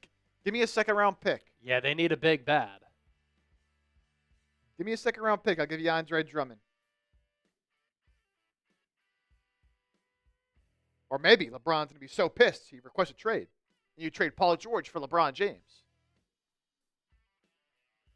I'm cooking out here. Shout out to Mom. Shout out to my mom. $20 super chat. Lisa Chipper. Gotta love it. Gotta love it. Gotta love it. You know, she told me she was watching our draft stream. And she wanted to, like, comment and get involved and stuff, but Wi-Fi at the house was not cooperating. Really? So she wasn't able to, like, she couldn't send in a super chat. She couldn't, like, comment, like, at all. Still a real one. So Still a real one. But here she is. And the Doggo Walker. The Doggo Walker. No sleep till Grimes resigned. Greetings from Germany. Let's go Sixers. Awesome. I don't think we're doing the no sleep till Grimes, but no sleep till PG I'll always remember. No sleep till PG. 10-hour stream. One of the longest, probably top 5 longest stream in the history of Chat Sports. It went crazy, too. There were so many people. It was like 1 a.m. our time, 2 a.m. Eastern. There were still so many people hanging out. Yeah. Like, I was going back and looking. All for it to result in what, 25 wins? Yep. Oh, man. All right, that 20 from my mom, that'll be a shot. I got the Tito's vodka. I'll tell you what, I needed this, man. I needed this because this free agency. Adam Silver, what are you doing? What are you doing?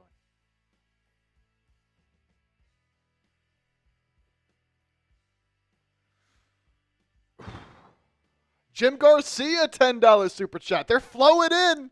They're coming in, baby. They're flowing in, baby. All right. First we got. Let's see. We got this 5.99 euros from the Doggo Walker. Cute dog. Look at that dog. No sleep till Grimes resigned. Greetings from Germany. Let's go Sixers. And that 5 is a beer cheers. So I'll finish my beer out for you. Yeah, let's hope they can bring back Grimes on a reasonable price. Rockets are now out on Nickeil Alexander-Walker after obviously signing Dorian Finney-Smith. So Atlanta Hawks, Detroit Pistons, 2 teams to watch for Nickeil Alexander-Walker. Another good player, one of the better players available in free agency. Was really good for the Timberwolves. All right, beer cheers for the Doggo Walker. Who here with us was with us last year for No Sleep Till PG? Type me if you were in the stream last year for No Sleep Till PG. I want to see who's returning from last year. And then we got a 10, Jim Garcia. Take another chug. Well, hey, I'll give you Jimmy G. I'll give you a sip and then we'll spin the wheel.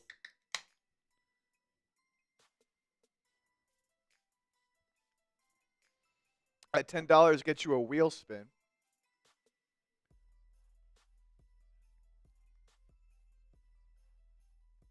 All right. Could get beer chug again. Could get something else.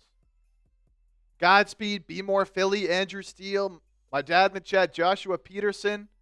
We're all with us for No Sleep Till PG. Legendary night. Shout out to y'all. And that wheel spin from Jim Garcia results in a beer cheers. Not quite the chug, but I'll give you another cheers. Appreciate that.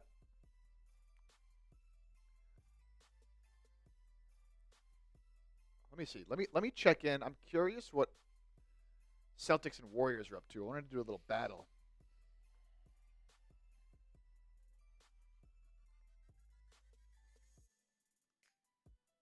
Ayton should go to the Hornets. What if Ayton went to the Lakers?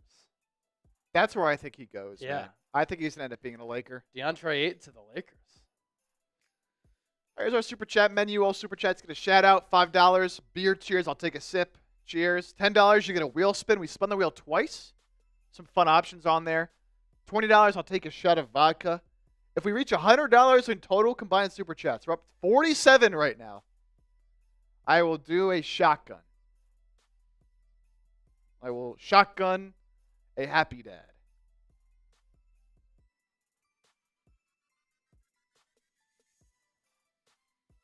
That's what's going down tonight.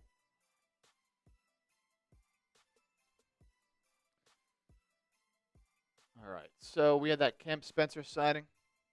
Big time move. Big time.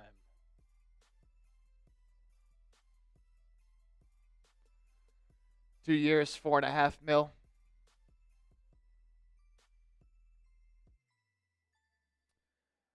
Okay. This is pretty interesting from Shams. The Grizzlies are working towards a resolution to allow Cole Anthony to find a new destination. So Grizzlies traded for Cole Anthony in the Desmond Bane trade, and now they're trying to find a way to reroute him to a third team. I don't think the Sixers are a candidate for that. He's kind of redundant with Jared McCain to me. But some ramifications of the Jaren Jackson Jr. contract extension.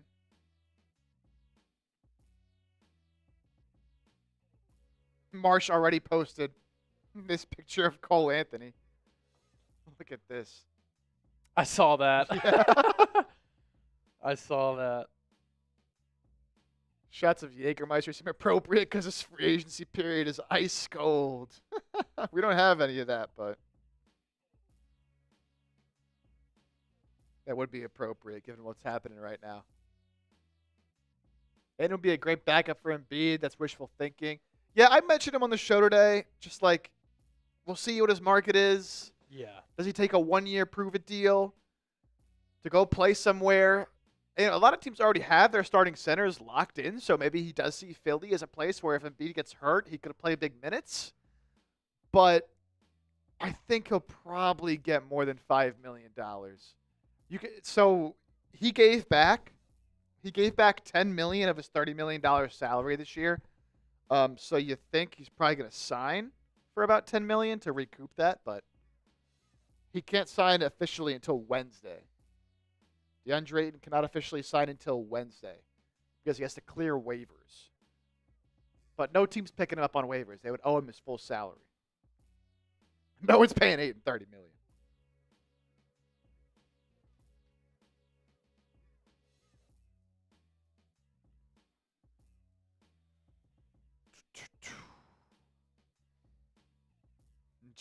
Ja. I was up for PG. Really regret it, though. It was a fun time. We had a good time. You know, we didn't know what the outcome was going to be back then. No sleep till PG. That was insane.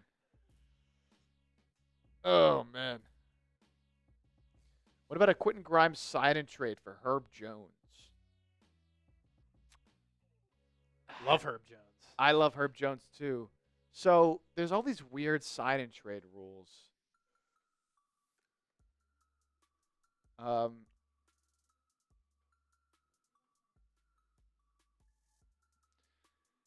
Because when you sign and trade someone,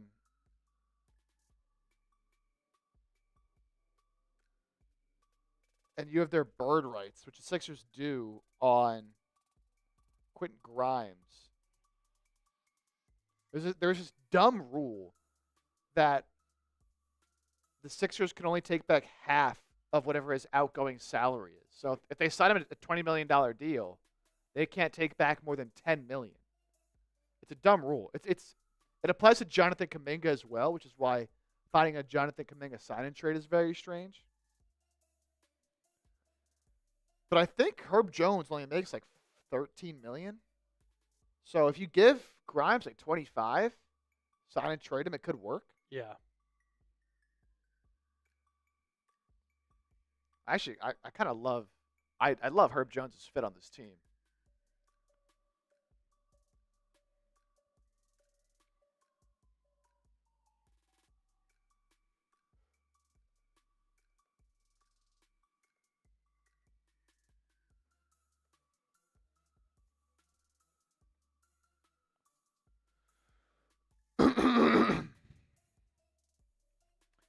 We are now 83 subs away from 23K, baby. Let's go.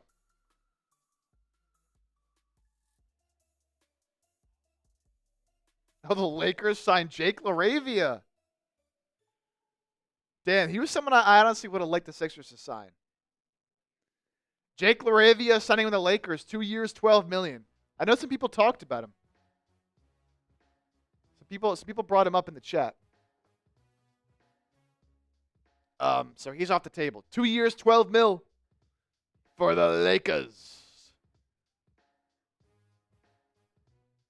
He's a good shooter. Good shooter. Pretty decent defender actually as well. So, just Uh-oh. Chris Haynes saying LaRavia to the Kings. Uh-oh. Chris Haynes is incorrect. He was in the Kings last year. Yeah, Chris Haynes is saying that he's agreeing to re-sign with Sacramento. Who's right? We had a source off. Shams versus Chris Haynes. Oh, yeah, he said re-signing with the Kings. We had a source off, baby. He's live on this. Are they going to show him? He's live on this channel right now, too. Oh, yeah, Chris Haynes, yeah, on NBA TV. This is interesting. We've got some TJ Watt Eagles buzz, Chip. Uh-oh. Yeah. Really? I might have to do a video on that here in a moment if you just want to keep it rolling here. No, for sure, yeah. Do what you need to do.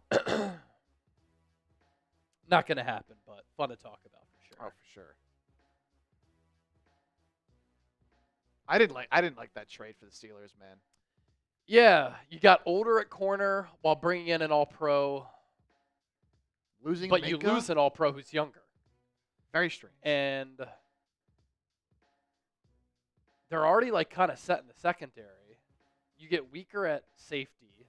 You already have Pat Freiermuth. You bring in Jonnu Smith. So it was kind of odd. They're really going all in for this year. They are refusing to show Chris Haynes on this broadcast right now. Chris Haynes corrected it to Los Angeles Lakers. Oh! Shams is right. Chris Haynes is wrong. Damn. What an L for Haynes. Look at him. Look at him tweeting.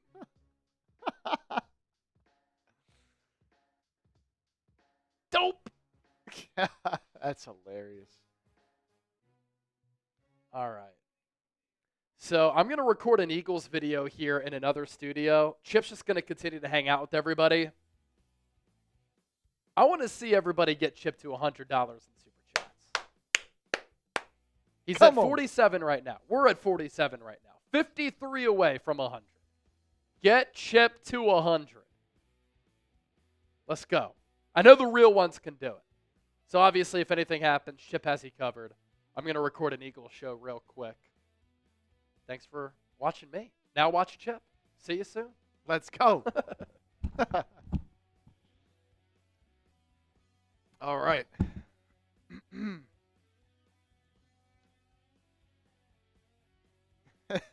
Chris Haynes silently crashing out live on NBA TV.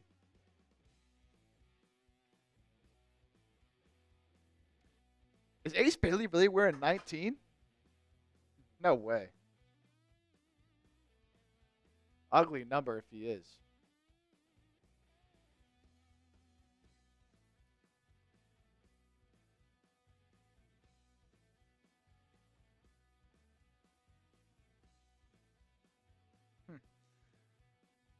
So Shams wins the source off.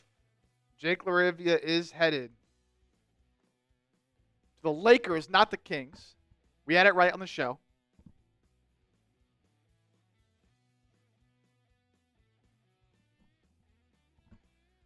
You know, I wouldn't have minded Jake LaRavia on this team. I think the Sixers could use one more forward. He can shoot, he can defend, and he's young and pretty cheap.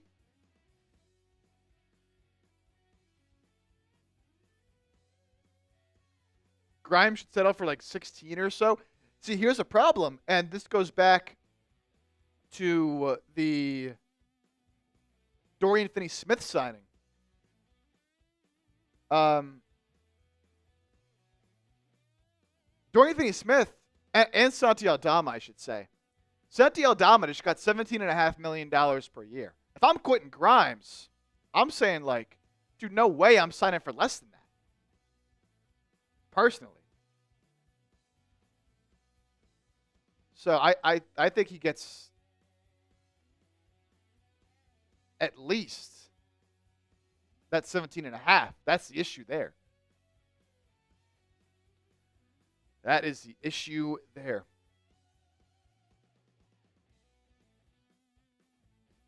All right, y'all get down in the comment section for me right now. Give me a name you want the Sixers to sign. We can talk about anybody you'll want. Show me you know ball. Let's get in the comments. I'll just chat back and forth with y'all. We'll just have a good time here as we wait for the Sixers to possibly make a move. Bryce Harper, by the way, for my Phillies fans out there. Bryce Harper back in the lineup. Got a standing ovation at Citizens Bank Park after a rain delay. Andrew Steele, what do the Sixers do with Ricky Council? I feel like he's going to be buried in the depth chart this season. Man. I was a big Ricky Council guy like the past couple of years, but he's really just never been able to put it all together. Now, he's still young. You're not going to say he's maxed out for sure by any means, right? He can still get better and improve, but the three-point shot has just never come along, and he still just seems to play too fast a lot of the times. He wants to use his athleticism. He wants to use his speed to play in transition and make an impact there, but he just plays a little bit too fast sometimes. He's not a consistent enough three-point shooter, and he's not quite a good enough defender as I would like him to be with his physical tools. So, you know, will he? I think he'll have a chance to prove early on in the year that he deserves minutes, but, you know, I think the Sixers drafting VJ Edgecombe is a bit of a knock on his prospects, and if they sign another forward in free agency, it's also not great. So, yeah, kind of the ultimate insurance policy. Now, his contract is non-guaranteed, I believe, so they could just release him if they wanted to and save that money, but I think you just hold on to him for now. Portis got 3 for 44. Yeah, I was shocked at how little Bobby Portis got paid. 3 years, $44 million for Bobby Portis. That happened earlier. Under $15 million a season. He's getting paid less than Santi Aldama. I don't agree with that. But you also got to take this into account is that they were both re-signings. Excuse me. They were both re-signings. So what were their true values in the open market? It's hard to know. With the way the NBA is now, it's hard for teams to sign external free agents. A lot of the signings we're seeing are in-house signings. So you can't really compare a lot of the re-signings in-house because different teams have different amounts of money to play with, right? So tough to see. But I would bet Grimes. I don't think Grimes gets a 25. I think Grimes gets to. I think Grimes gets a 20. I think Grimes gets a $20 million. D'Angelo Russell closing in on a contract with the Mavs, supposedly. That's been reported for a little bit now. D'Lo and the Mavs have been connected. You know, Mavs need someone to hold down the fort while Kyrie Irving is out. Torn ACL, he'll be out until at least January, February, you would think.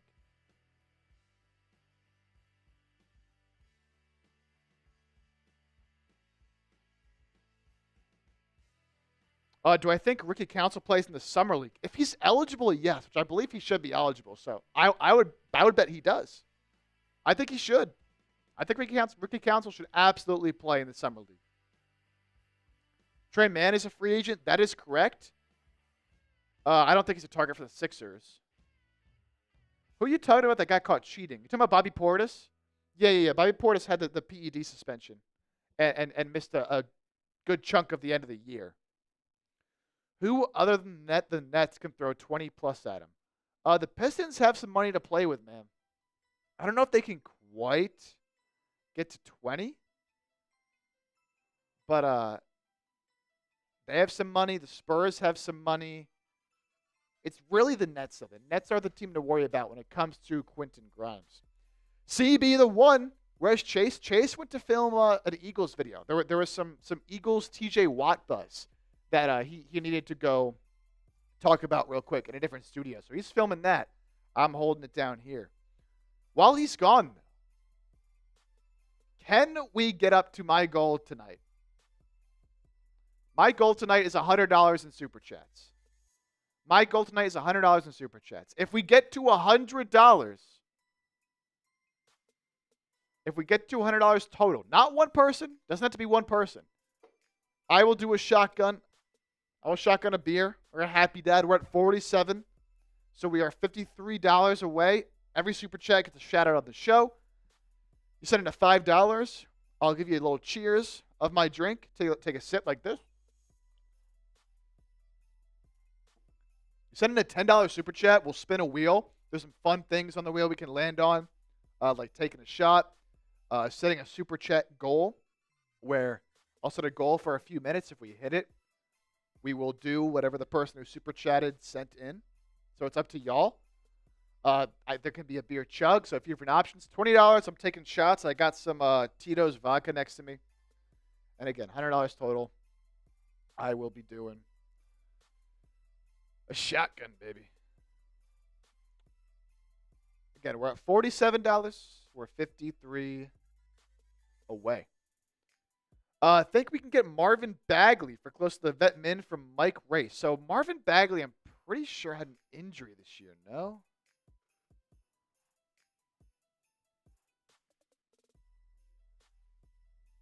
Because he's bounced around, right? Kings, Pistons, Wizards. Yeah, he didn't play much at all this year. 19 games for the Wizards. Played under 9 minutes, 5 points. Ended up with Memphis. Played 12 games, 8 minutes, 3.6 points. Look, at this point, yes, he was a former second overall pick in 2018. It's too far out from that for me to say the Sixers should look to take a chance on him, honestly.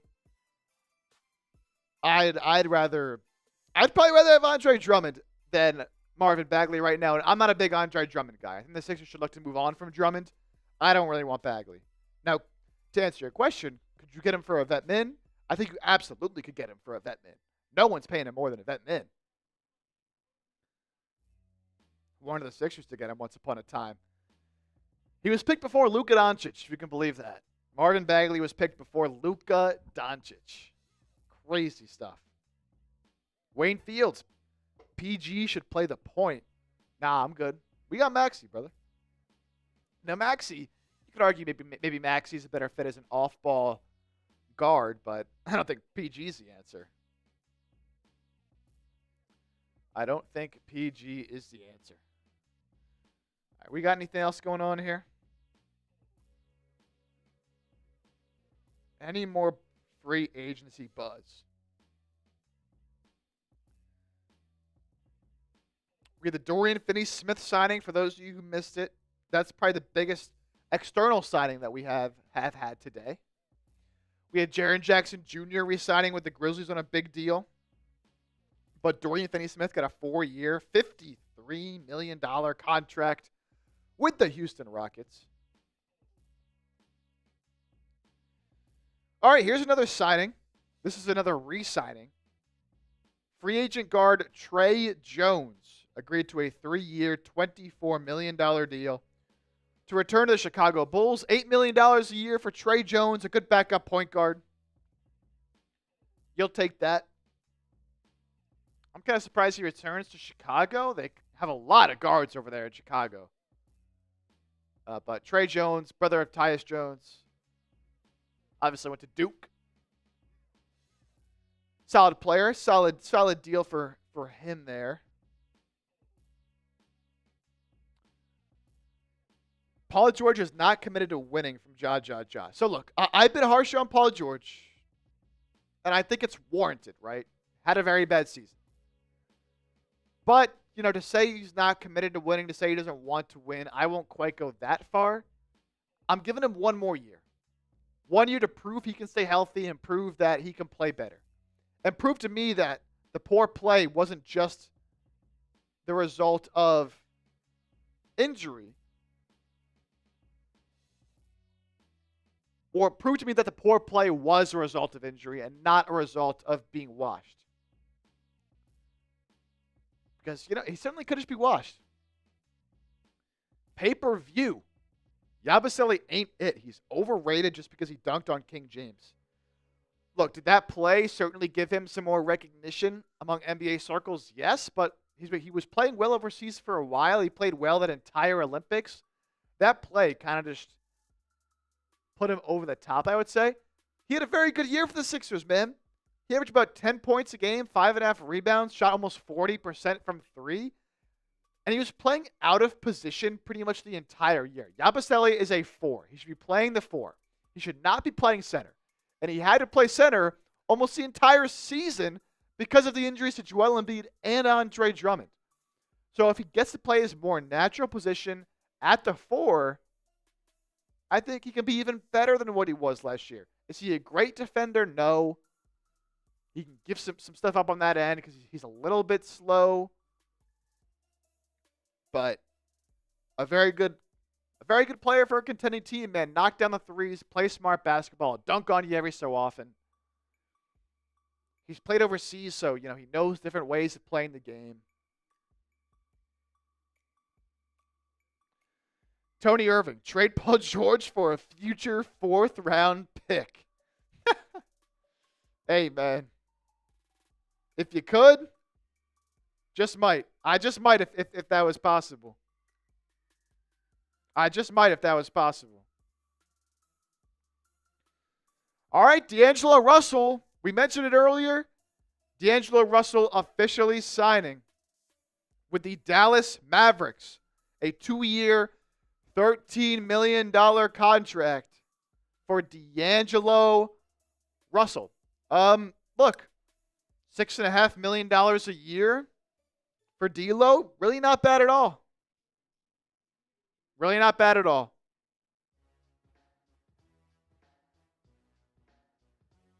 Paul George is still okay, high-end role player.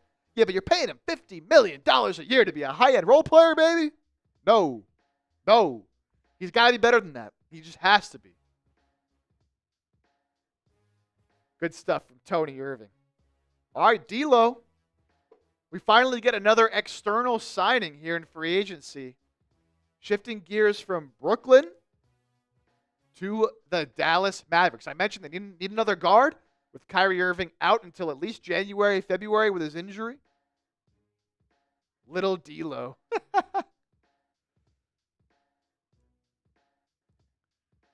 Man, I remember way back in that draft, I wanted D'Angelo Russell so bad. I believe that was the Jahlil Okafor draft. Man, I wanted D'Angelo Russell so bad. I thought he was going to be nice and, had some good years. Obviously was with the Lakers, the Warriors, the Timberwolves, bounced around a little bit. The Nets, of course, twice with the Nets.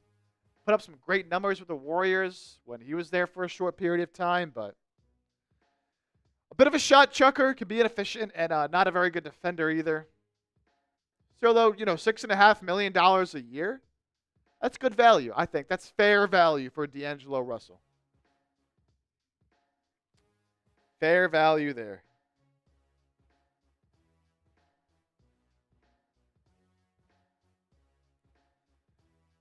All right, we going to get any Sixers moves here tonight? Quentin Grimes, we're on Quentin Grimes watch. Now, restricted free agents like this can take a little bit longer as they evaluate the market for what other teams want to offer them, and then they end up coming back to their original team. The Sixers can decide do they want to match, do they not. Shams said there's going to be some big deals tonight. I wouldn't say there's been any huge deals tonight. You could argue the Jaren Jackson deal was a big deal. Monetary-wise, not like he switched teams. McAway. Free agents never want to come to Philly unless we're throwing them tons of money. I mean, Paul George threw a ton of money to. You gave Al Horford a big deal.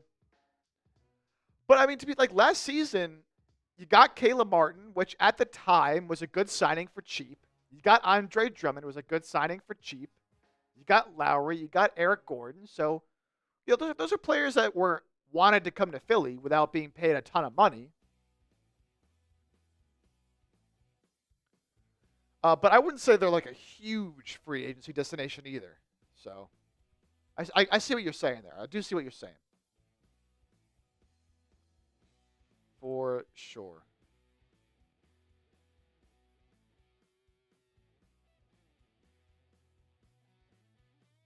For sure.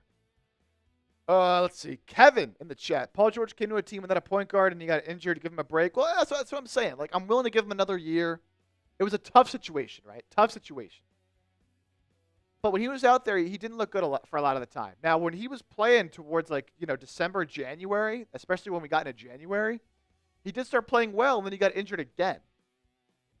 So if he can get healthy, my biggest concern, though, who had that comment? My biggest concern, Kevin, though, is that at the age he's at, he's just going to be injury prone now. And it's not his fault for being injury prone, but it's a bad contract if he's not going to be able to play. Again, not his fault, just a reality. Just a reality. Doobie Vision, Bowl. You know what? I'm on board, man. Bring me Bowl. Bring me Bowl. Look, I'm not going to say I'm a huge Bowl believer. I feel like every team always wants to bring him in, or the fans of every team always want to bring him in because he's, 7'2", can handle the ball, block shots, shoot the three, but I think there's a reason he's bounced around a lot of different teams, all right? Let's be real there. Let's be real there.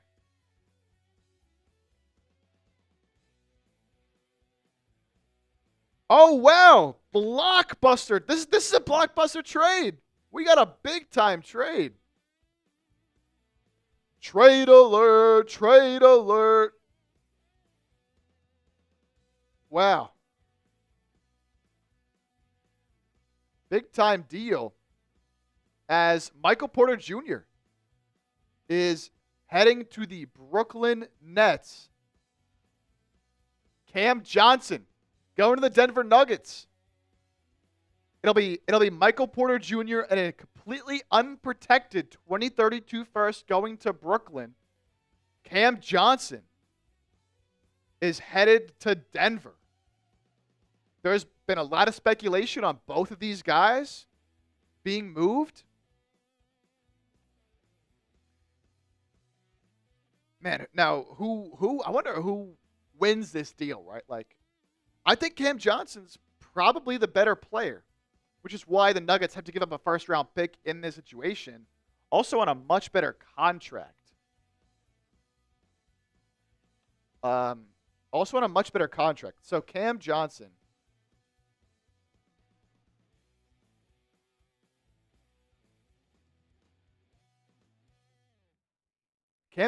making $21 million this year. Michael Porter Jr.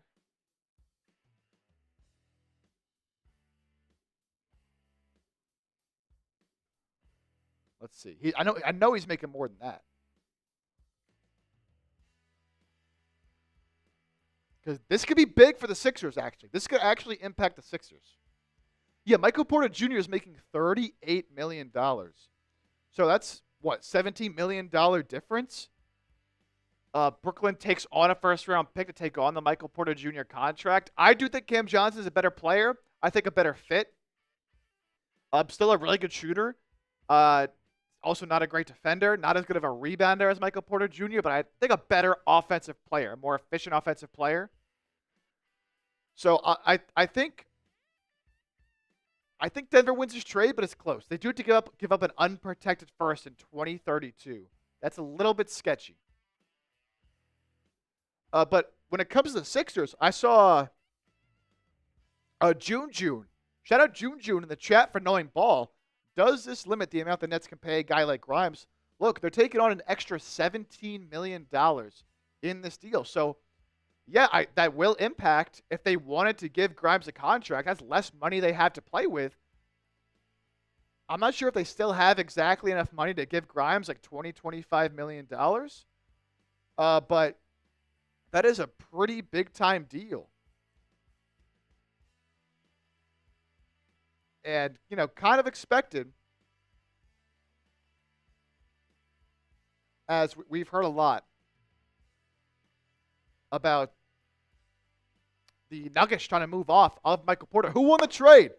Who won the trade? Give me a DEN for the Denver Nuggets or a BKN for the Brooklyn Nets. Who do y'all think won? Godspeed thinks Brooklyn fleeced themselves for Michael Never Pass Again Porter Jr.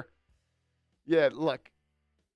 Michael Porter Jr. is one of those guys where if the shots are falling, the shots are falling. He's looking good. If the shots aren't falling, not a whole lot of other ways he's impacting the game. He's a good rebounder. That's really about it. He's not going to, play make, not going to pass the ball.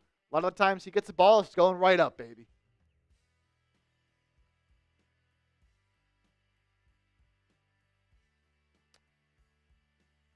That 2032 pick is good from Andrew Steele for sure. For sure, man. Brooklyn fleeced themselves. Yep. So you're in favor of Denver in this deal for getting off of that contract. Ja. Are we actually going to have news about Yabu and Grimes today? I think it's more likely we hear about Yabusele today than Quentin Grimes. There's a chance we hear about Grimes today. But I'm not so sure we'll hear about Quentin Grimes. I think we should hear about Yabusele today, I'd imagine. We're starting to get some moves flying in here now. Kadir says they're the same player. Well, look, if you feel like they're the same player, Denver's saving some money, saving about $17 million in the contract and getting Cam Johnson, who I do think is better than Michael Porter Jr. But, Denver also gets that Brooklyn gets that 2032 first-round pick. So, interesting deal. Some people think Denver won. I agree. I think Denver won the deal. I think Denver won the deal by getting Cam Johnson. So, pretty notable trade there, man. We're starting to get some news actually getting in. So, yeah, we got Cam Johnson, the Michael Porter Jr. trade. We also got Ty Jerome, another pretty big signing here. Ty Jerome had a career year for the Cleveland Cavaliers last season. He will be playing for the Memphis Grizzlies next year, signing a 3-year, $28 million contract. So, Ty Jerome, getting just under $10 million a year. Really a steal, although he did have a pretty bad playoffs, especially against the Pacers for Cleveland. But he'll be a very good backup point guard. And, when you're a team like Memphis and Ja Morant, your starting point guard, obviously has his injury concerns, right? So it's good to get a guard in here like Ty Jerome, who ideally is coming off the bench, but you do feel comfortable with him starting. So I like this signing for the Grizzlies. Honestly, $9 million. Now Sixers couldn't pay this, but I would have liked that value.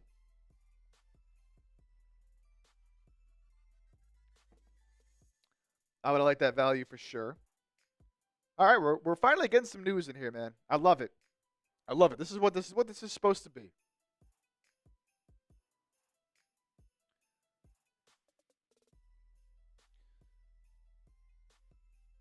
Man, so Denver, going back to this trade for the Nuggets, getting Cam Johnson, I mentioned they saved $17 million.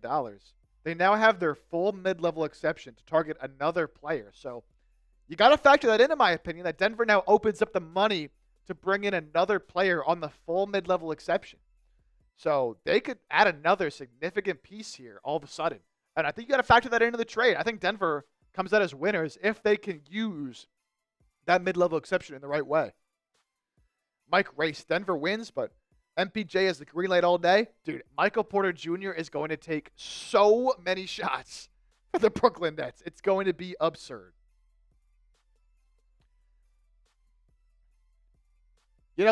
Andrew Steele's been in the chat quite a bit, and always saying something that lets me know that you know ball, Andrew Steele, because this is true. Andrew Steele says Brooklyn's a weird team. Excuse me. They've been really good at getting assets lately, but terrible in doing something with them. Yeah, it seems like they're always stockpiling on these picks and trading players away and getting more assets, but they never really amount to anything. So, we'll have to see what they end up doing with all these picks they got. They had a weird draft. Oh, and there we go for Denver. There we go for the Denver Nuggets. They will be signing Bruce Brown back in Denver, baby. Such a key piece of that championship run. Got a bag with the Pacers. Didn't really work out there. Went to Toronto. Went to the Pelicans. He is back in Denver. And this is exactly what I was saying. They had the option now to make another move after saving money in this Cam Johnson trade. So now they bring in Bruce Brown, who, look, obviously they know well over there in Denver. I think that's going to move for them. It's a one-year deal. We'll see what the money comes in as. But Bruce Brown going to Denver. 1-year deal for Bruce Brown. So probably somewhere, I'd guess, in the $10 million range. That makes a lot of sense. We also got Kevin Porter Jr. signing a 2-year, $11 million deal to go back to Milwaukee. So Kevin Porter Jr. back with the Bucks. Man, I like what Denver's doing, man. I like what Denver's doing. Michael Cruz, do you think the Sixers could buy out another EuroLeague power forward similar to how we initially acquired Yabusele? Look, if they see somebody out there who they like, they have experience, obviously, now looking overseas at talented overseas players, but I couldn't really tell you if there's someone else out there that they'd be looking at. It would obviously be a Vetman signing, so, would I rather sign like someone like a Kyle Lowry or take a chance on an overseas guy? I'd probably take a chance on an overseas guy, but got to be someone that, you're thinking could make an impact on the team. I doubt you get a Yabusele level impact player. I'll tell you what, Nikola Mirotic, he had his chance in the league. He had his time. His time is no longer. Any chance we get the power forward from the Kings from Charles Williams? If you're talking about Keegan Murray, I do not think so. I don't think Keegan Murray's on the move at all. He's a player that they want to keep. They want to build around. He's still young. He's really good. Yeah, I did see Dennis Schroeder to the Kings.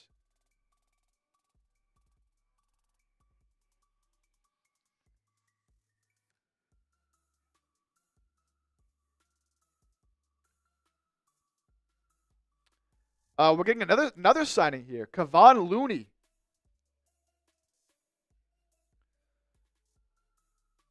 Kevon Looney signing a 2-year Kevon Looney signing a 2-year, $16 million deal with the New Orleans Pelicans. $8 million a year for Loondog. Leaving the Warriors. Wow. I thought Looney would be back with Golden State. But Kevon Looney will be leaving Golden State to play with the New Orleans Pelicans. 2 years, $16 million for the 3-time NBA champion. I don't know why they need more bigs. They drafted Derek Queen. They traded up to draft Derek Queen. They got Yves Missi already on the roster. Now they need Kevon Looney. Interesting. Maybe they see Derek Queen as a 4.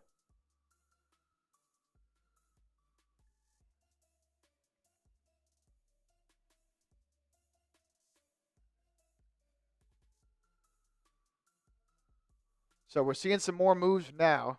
Here is that Looney deal.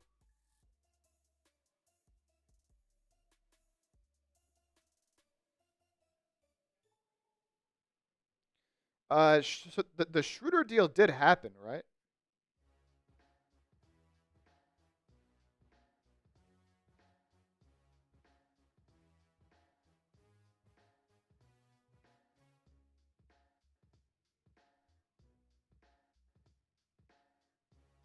Yeah. There's the final reporting now. Kings finalizing a contract with Dennis Schroeder. That's a good signing for them. For sure. He played very well with the Pistons last year, man.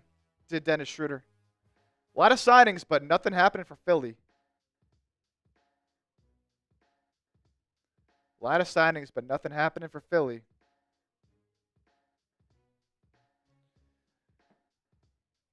Charles Williams. If the Sixers lose Yabusele, in your opinion, who could the Sixers realistically target? Yeah, so look. If they don't get Yabusele, you have the taxpayer mid-level exception. Hopefully, again, there's no guarantee you can use this because if Grimes gets a lot of money, it limits the Sixers' flexibility. But we'll get there when we get there. Assuming they can use it, they can sign someone to about a $5 million deal. You know, I was looking at someone like a Larry Nance Jr. to replace Guerschon Yabusele.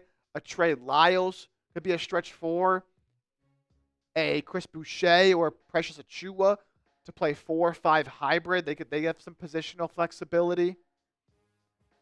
I was looking at a Jake LaRavia. He's now off the board. He has signed with another team already. He signed with the Lakers. So those are some options there that I like as well. Those are realistic options. Not huge names, not flashy names, but guys that are realistic for that price tag. All right. We're still sitting at 47 in supers, baby. Still sitting at 47 in supers. Again, if we get to $100, I'll be shucking a happy dad. $5 is a beer cheers. $10 is a wheel spin. Got some fun options in that wheel spin to spice things up a little bit. $20 is a shot of vodka. Larry Nance over Ben Simmons. Look, I'm just not in the Ben Simmons camp. I don't need him back here in Philadelphia, man. I don't need it. He's not even on my radar. Ben Simmons is not on my radar, man. I don't need him back. Just no reason, I think.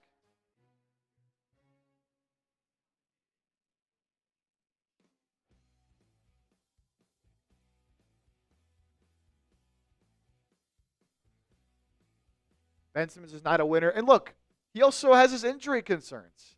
He has the whole back thing, man. There's so many different routes you can go, man. And a great point from Andrew Steele. You're trying to build up a culture.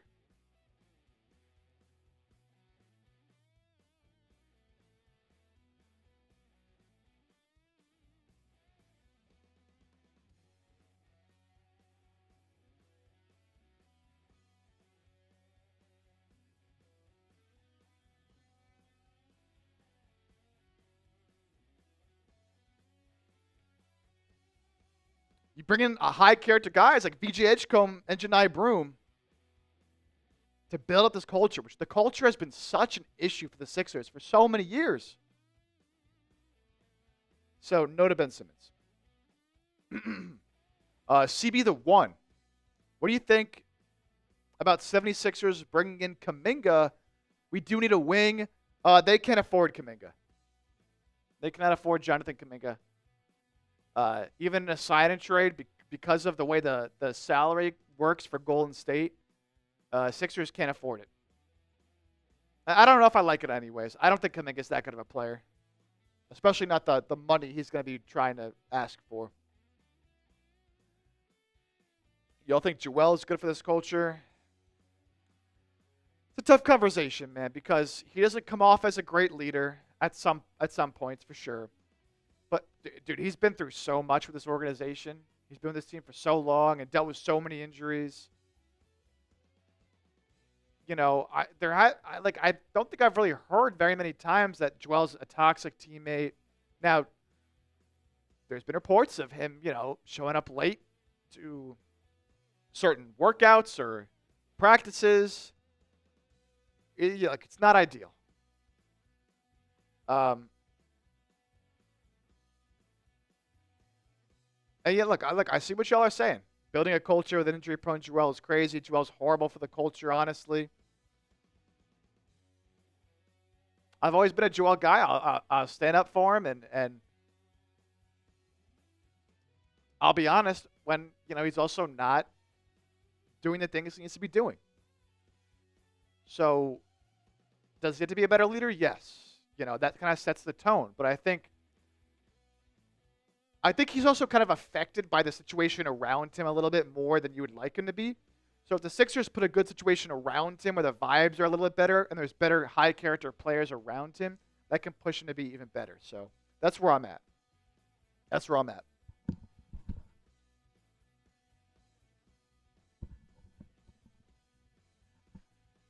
Either way, Joel Embiid isn't going anywhere. So what if you matched Grimes' contract to Santi Aldama and swapped them? I'd rather have Quentin Grimes. I'd much rather have Quentin Grimes than Aldama. Can you put a package together? This is from Charles Williams. Can you put a package together with Drummond and a draft pick to get a starting power forward that can space the floor? So unfortunately, Drummond's only making $5 million. So to put together a package for a starting power forward making $5 million is really not one out there, man. It's tough to find a guy making that little money who's going to make a big impact, even if you do add some picks.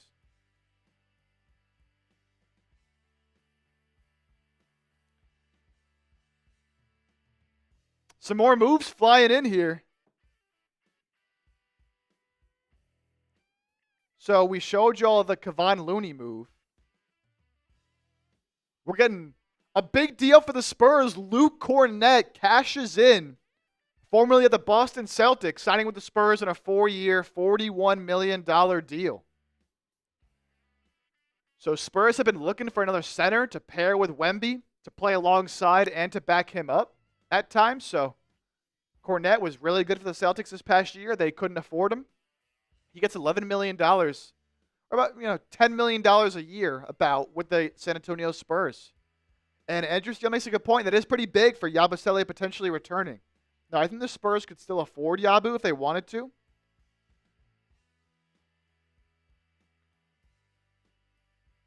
But, man, if the Sixers can find a way to pull this off, that certainly does help.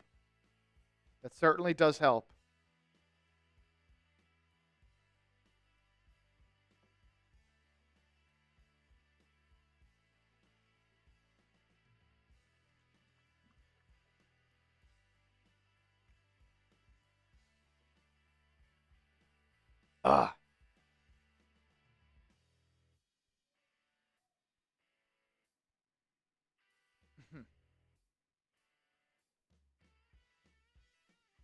All right. Luke Kornet, 4 years, $41 million. Hopefully. That means they're not trying to go after someone like a Yabusele. But they weren't the only team that was supposedly interested. We didn't get exactly what teams were locked in on Guerschon, but there was a report that multiple Western Conference playoff teams were in on him. So he can't go to Boston, Kadir. Boston doesn't have any money. My prediction was the Spurs. There's some other Western Conference playoff teams that supposedly were interested. We will see.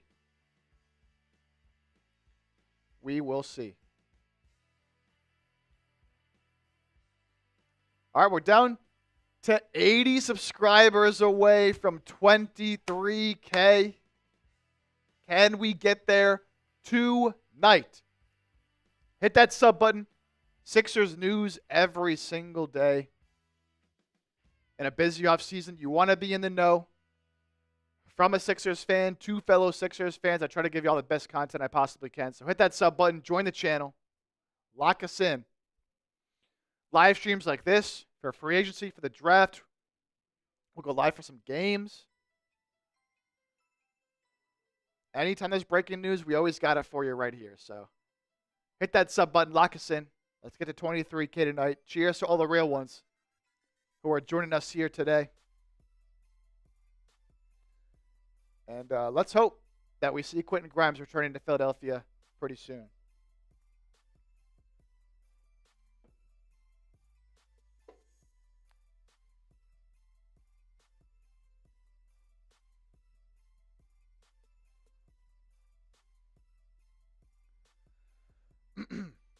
Sixers need Trey Lyles from DeRussell Messina. That's the name I brought up in my video today. and in my free agent targets video on Sunday, a pretty standard stretch 4 who can sort of be a Yabusele replacement for you if he does leave. So that's a name to monitor on the vet minute for sure. I kind of want a Grimes-Kuminga swap. See, what the problem is, things get interesting with that because of the sign and trade rules. I'm not a fan of Kuminga. I'm just not a fan of Kuminga. Who's an unexpected player you think we will get? Unexpected player. Huh.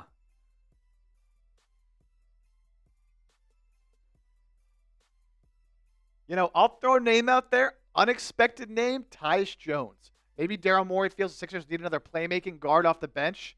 They don't think McCain is a true point guard, and they want a true point guard off the bench. Go get a Tyus Jones on the cheap. That could be interesting. Unexpected. Again, I don't think that type of thing would happen, but unexpected. As you said. From Kadir again, who is the worst free agent we ever signed? Al Horford signing made no sense at all. I mean, it's got to be the Al Horford signing. Now, you could argue it's paying Ben Simmons maybe, but at the time, it made sense, so you can't really hate on it. You could argue the Tobias Harris deal. You could argue the Andrew Bynum signing as well. That was also really bad.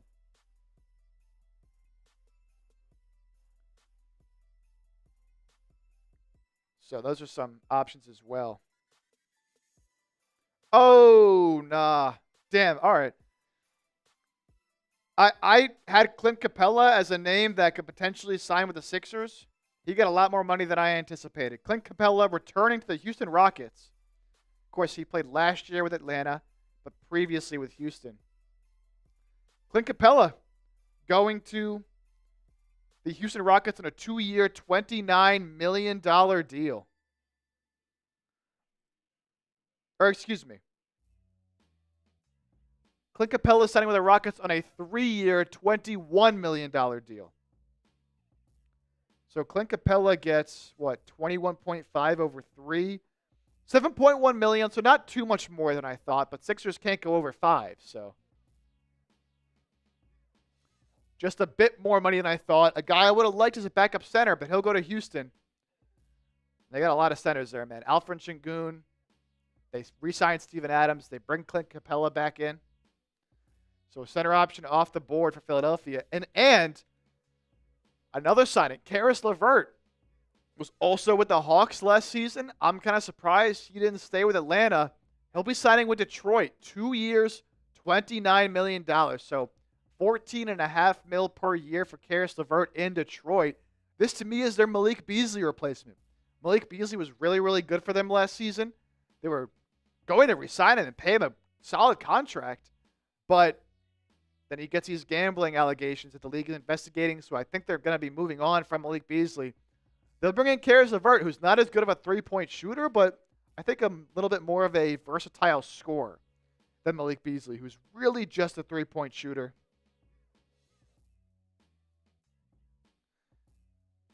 Atlanta letting Caris LeVert go as they are zoned in on Nickeil Alexander-Walker in a sign-and-trade with Minnesota. We'll see if they can pull that off.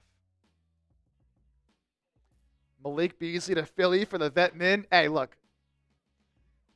Malik Beasley's not going to sign anywhere until his whole gambling situation is cleared up. But maybe he does last longer into free agency, and then you can pick him up late. I would love that. Bol tough. Man. I'll take Bol in the minimum. Why not? I'll take Bol in the minimum. So we'll see.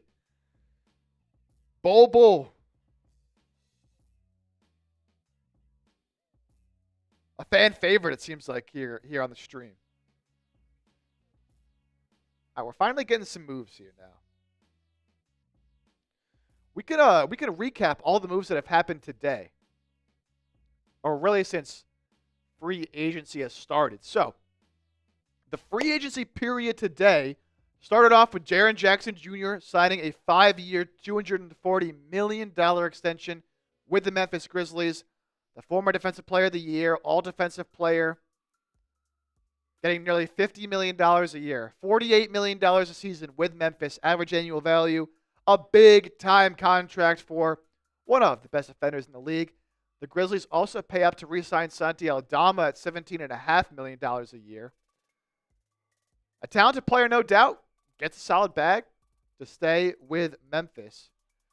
Then the first external signing we got, Dorian Finney-Smith, leaving the Lakers, signing with the Rockets on a good deal, 4 years, $53 million.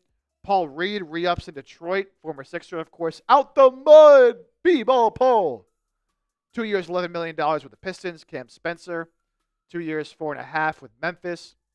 Jake LaRavia signs a 2-year, $12 million fully guaranteed deal with the Los Angeles Lakers, a player I would have liked on the Sixers. Trey Jones, not to be confused with Tyus Jones. Trey Jones, re-signing with the Bulls, 3 years, $24 million. D'Angelo Russell leaves Brooklyn, goes to Dallas, 2 years, $13 million. He'll replace Kyrie Irving's production for a little bit while Kyrie is out with his ACL injury. Then we saw a pretty big trade as the Denver Nuggets traded away Michael Porter Jr. and a 2032 unprotected first to the Brooklyn Nets. In exchange for Cam Johnson, opened up a bunch of money in making that deal. Really like it. Save $17 million, get a player I think is better, give up a first-round pick, but add a talented player in Cam Johnson, and then you use some of that money to bring in Bruce Brown. Of course, Bruce Brown was a big part of their championship team back a couple of years ago. He is now back. We'll see what the details are on that, but a 1-year deal. Memphis also adding Ty Jerome. Had a career year with Cleveland. Now gets a 3-year, $28 million deal to play backup point guard for the Grizzlies. Kevin Porter Jr. re-signing with the Milwaukee Bucks. 2 years, $11 million. Kevon Looney, longtime Golden State Warrior, no longer. Now signs a 2-year, $16 million deal with the New Orleans Pelicans, who are loading up at the center spot. And then in the recent minutes, Luke Cornett, a 4-year, $41 million deal with San Antonio. He leaves Boston after a career best year for him and teams up with Wemby down there in San Antonio. Those are going to be some tall lineups when they're on the floor together. Clint Capella, a player I would have liked to see on the Sixers team, gets 3 years, $21.5 million, fully guaranteed. Leaves Atlanta to go back to Houston, where he played, of course, to start his career. And then Karis LeVert, also leaving Atlanta, signing with Detroit. And that is where we are at right now. That is where we are at right now. So I just went through all those deals, all the signings that have been made today. I'm curious who you guys think has been the best signing so far.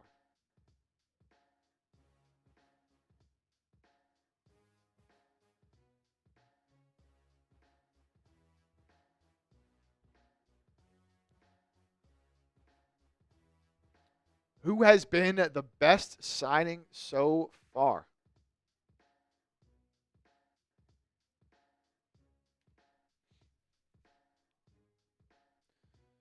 Man, people are just loving Bull in the comments right now. That's crazy to me. Temper your expectations a bit, man. He's an intriguing player with the size and the skill set, but he's no Victor Wembanyama, man. There's a reason he's bouncing around teams year after year after year.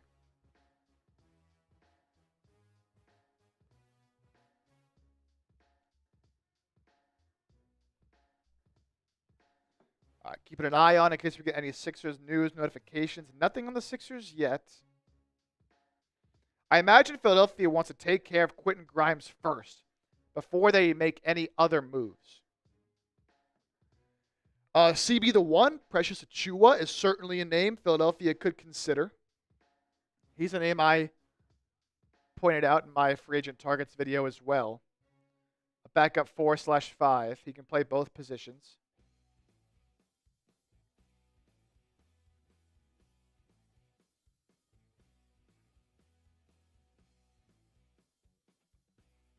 Bol would shine next to Embiid from Michael Cruz. Man, I don't know about that. I don't know about shine.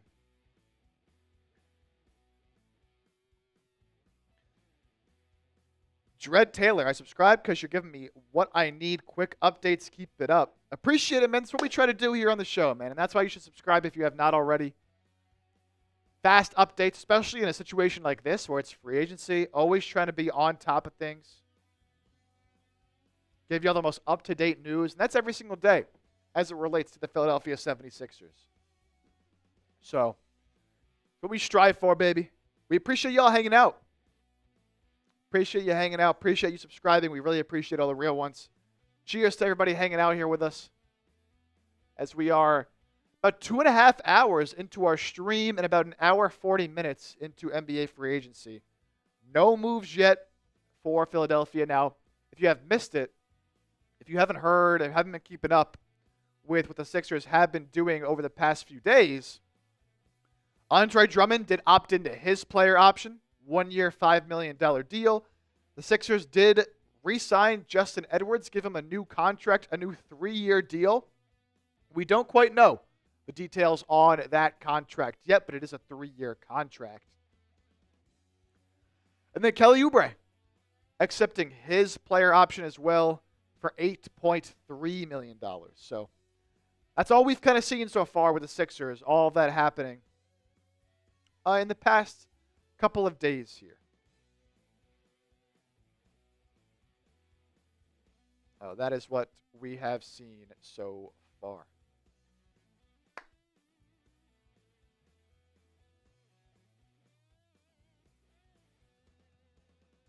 Do you see what Ball does for giving a chance? He's a walking bucket. My thing is, he's been on so many teams, man. Like, if he was really that good, like, he would be getting a shot and he'd be sticking around on places. He could be good in spurts, right? But it's the consistency. It's doing all the other little things, right? It's playing the game the right way and like having that high basketball IQ. But again, I said I would take a chance on a minimum deal. I'm not against it at all. I just want Sixers fans to temper their expectations a little bit. That's all. That's all. Benjamin Davenport would like to see DeAndre Ayton, but it's a reach. Yeah, I doubt he signs for as little as $5 million, but, you know, what's his market going to be? We will see. Maybe there really is no market for him, and the Sixers can swoop in. I mentioned that earlier today. I would love to see that as this team's backup center, and you can still work it out in Bona, of course.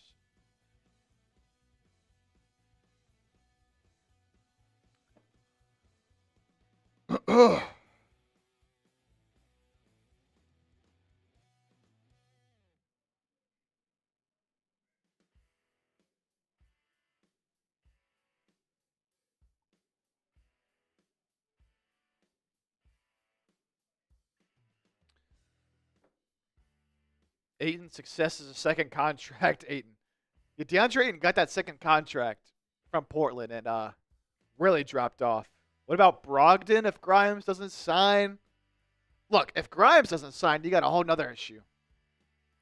Brogdon's too injury prone for me to rely on as your Quentin Grimes replacement. He's too injury prone.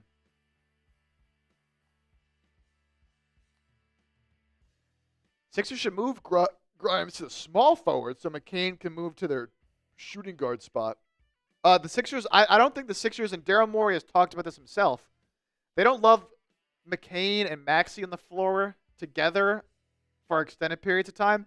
Now, can they play together? Of course, but you have some concerns with that being a pretty small backcourt. I think that's partly why they took VJ Edgecombe, because even though he's not like huge, 6'3", 6'4", he's a really good defender. So I think ideally you start off the season with Grimes at the 2, Maxey at the 1, Oubre, Paul George, and Embiid. But you can run lineups where you throw VJ at the 2, Grimes at the 3 because of how good of a defender VJ should be.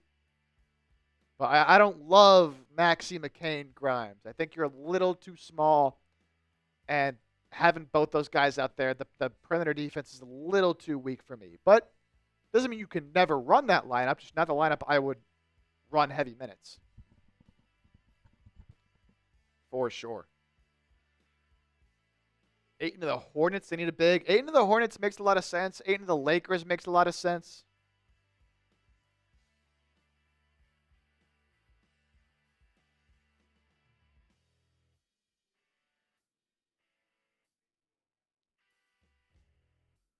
McCain, VJ Edwards, 1-3. Solid young core off the bench. Yeah, dude, Sixers should have some pretty good depth, and it's a young depth, right? You mentioned McCain, VJ Edwards, Janai Broom. Even if I don't like Janai Broom, got to see what he can do in the NBA before I make a true opinion. You have Adem Bona off the bench as well. Like, got some talented guys off the bench, man. Some talented young players. So I'm a little bit higher on the Sixers team than a lot of other people. People don't think they're going to be good. I think that if they stay healthy, they can definitely be good. Michael Cruz. McCain's best suited at the 1. Want to stagger McCain's Grimes off the bench. VJ Maxey start. Grimes adds stability to the bench unit. I get what you're saying there, but if you're going to pay Grimes $20 million, I'd rather he starts. And VJ, I wouldn't throw him into the fire right away as your starting 2 guard. Because Grimes is also still a really good defender, and just obviously more proven as an NBA player that allows VJ to come off the bench, use his energy, use his athleticism to create a spark. Why don't you run up for College Player of the Year? All right, so here's my thing with Janai Broom. Because I know people like Janai Broom because he was a pretty dominant college player, a lot of accolades, a lot of success at Auburn. But to me, I'm not looking at the success he had in college or the awards or the accolades. I'm not really looking at that. I'm looking at the way he plays the game and if I think that translates to the NBA. Now, I don't think the way he plays the game translates to the NBA. Now, if he can develop a reliable three-point shot, then I'll be in on it. But he hasn't showed me a consistent enough three-point shot. He's a poor athlete. And at 6'10", he's got good size, but not great size. Not true center size. So what is he going to play? Is he going to play the center position? I think he's not athletic or, quite frankly, big enough to play there. And I don't think he's quick enough and doesn't space the floor enough to be a true 4. Now, at some point, if you're good enough at basketball, you're just good enough at basketball. Maybe he is just a good enough basketball player to find some success. We have to wait and see. But I would not bet on it. That is why I do not like Janai Broom.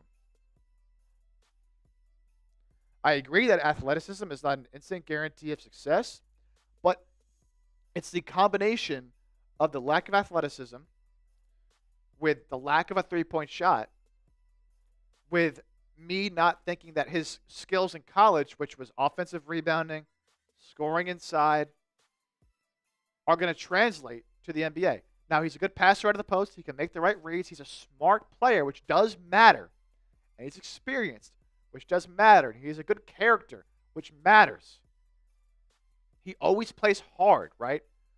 He always plays with a chip on his shoulder because he came from a small school and transferred to Auburn. He wasn't highly recruited, but he made it work.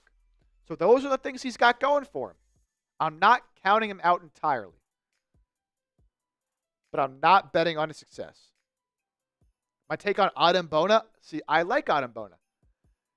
Now, am I ready for Adem Bona to be this team's starting center? Absolutely not. Right? And that's also why I want them to get rid of Drummond, but bring in another player, because I still need to see more from Bona.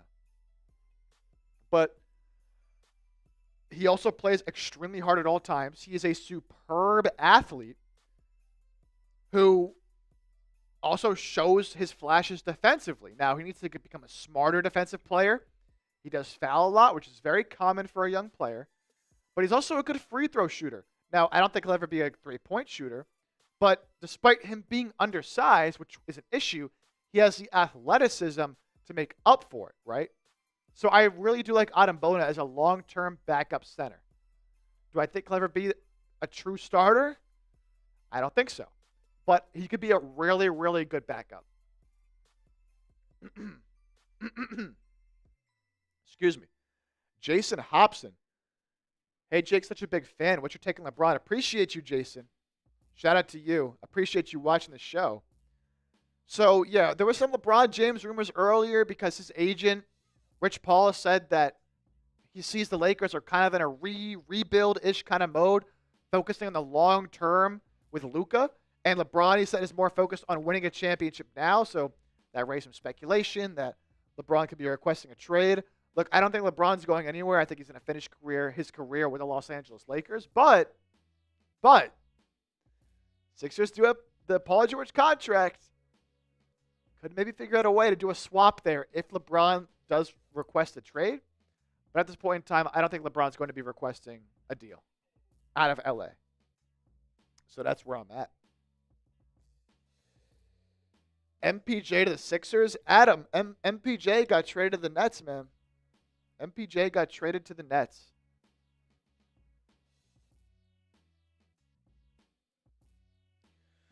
Okay, another pretty big time signing here. Brook Lopez leaving the Milwaukee Bucks, headed to the Clippers. Brook Lopez was viewed as a potential target for the Lakers. He'll end up going to the Clippers to play backup center behind Zubac. So 2 years, $18 million there. That's about 18 a year. I'm sorry, 9 a year. Math. $9 million a year for Brook Lopez. Surprised Lakers couldn't figure something out there, man. As we still sit here and wait for a move for the Sixers.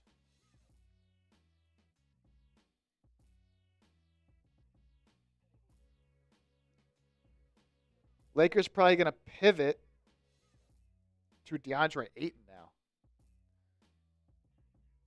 Does that free up space for the Bucks to sign Yabu? They could, but I don't think they have the full mid-level. I don't think they can offer more than what the Sixers can offer him. So I don't believe so. They're not a team I'd be worried about for Yabusele. I'd be worried about the Spurs.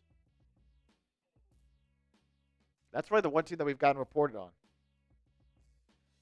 Who do you think the Sixers' first signing will be? I think the Sixers' first signing will be Quentin Grimes. I think they want to work that out first, see what money they're working with, so they don't get surprised in the back end based on what Grimes wants.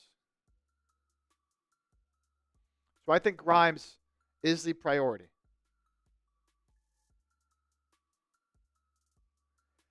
Drummond in a first-round pick for Dalton Connect. Is that too delusional? You know what? I don't think that's too out of the picture. Drummond in a first-round pick for Connect. I don't think that's super delusional. I'm going to be honest. Especially, now it depends if the Lakers can get a center in this free agency. Because if the Lakers can't get a center, and to be honest, the Lakers need 2 centers. They need 2 centers. So if they are desperate enough, I could see that potentially being a play, especially because they almost traded. Well, they did trade Connect, and of course that trade got rescinded. So I like that idea, Michael Cruz. What about the first non-re-signing? What do you mean by that? Like the first guy that they let go?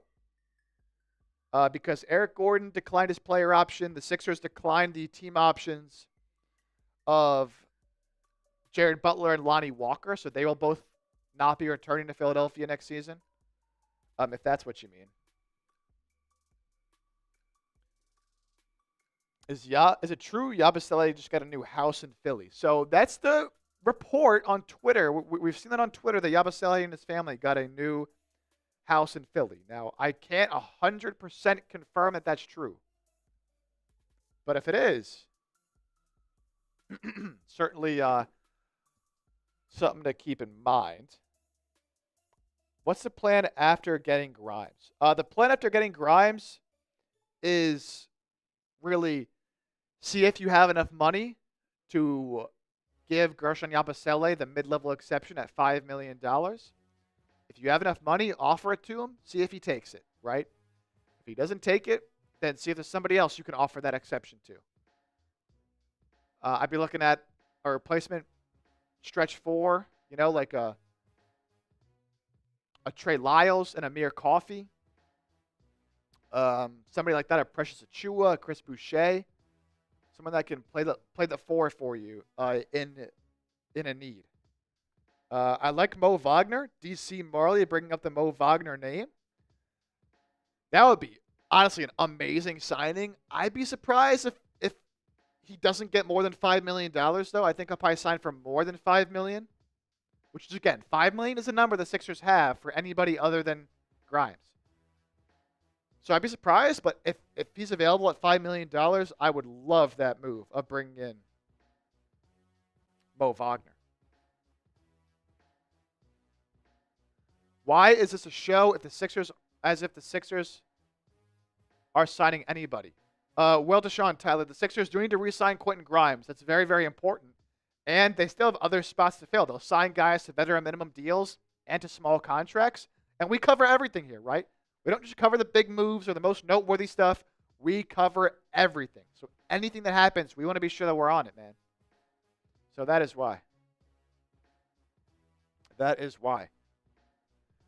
We got a $2 super chat coming in.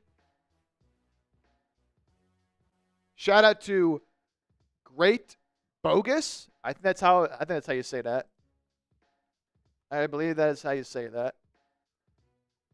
Get that pulled up here.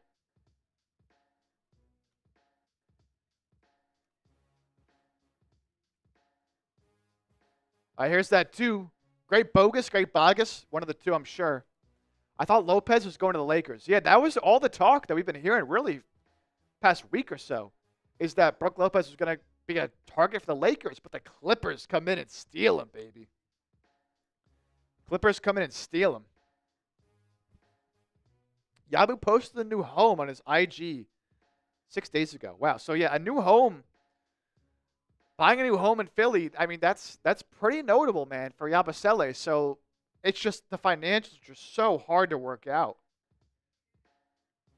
It's very difficult for Philadelphia to pay Grimes and Guerschon, especially because Oubre and Drummond opted in.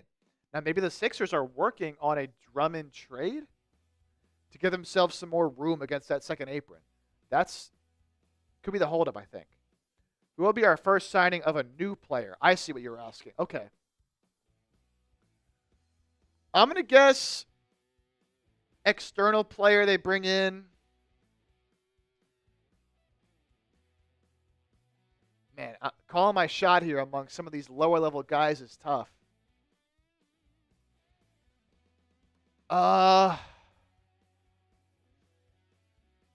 Let's go Precious Achiuwa. I think they signed Precious Achiuwa. That's my guess. That's my guess. Coming over from the New York Knicks, they signed Precious Achiuwa to be a backup 4, backup 5 hybrid.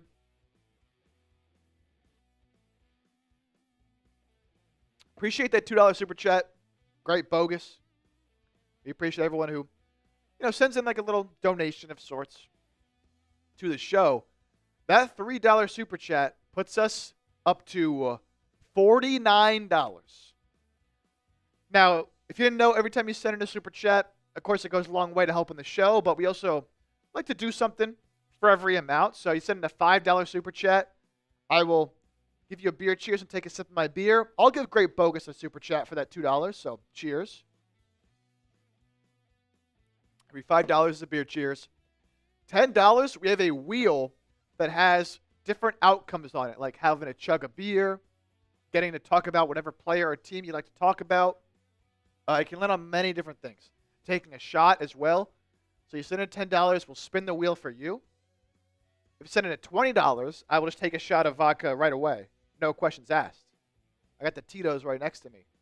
If we get to $100 in total super chats, you're at $49 right now. I will shotgun a Happy Dad right here on the show. I'm down in that thing, man. But we have to get to $100 total. We are $51 away. That is where we are at. All right, Brook Lopez still the most recent signing that we had.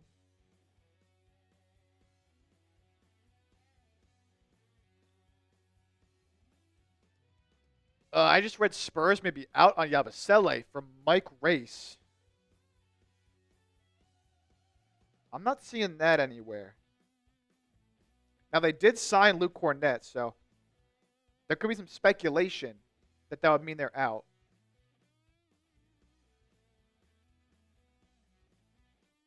Wow, the Nuggets got Bruce Brown for the minimum.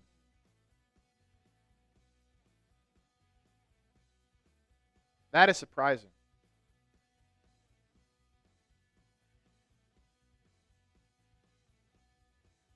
That is surprising.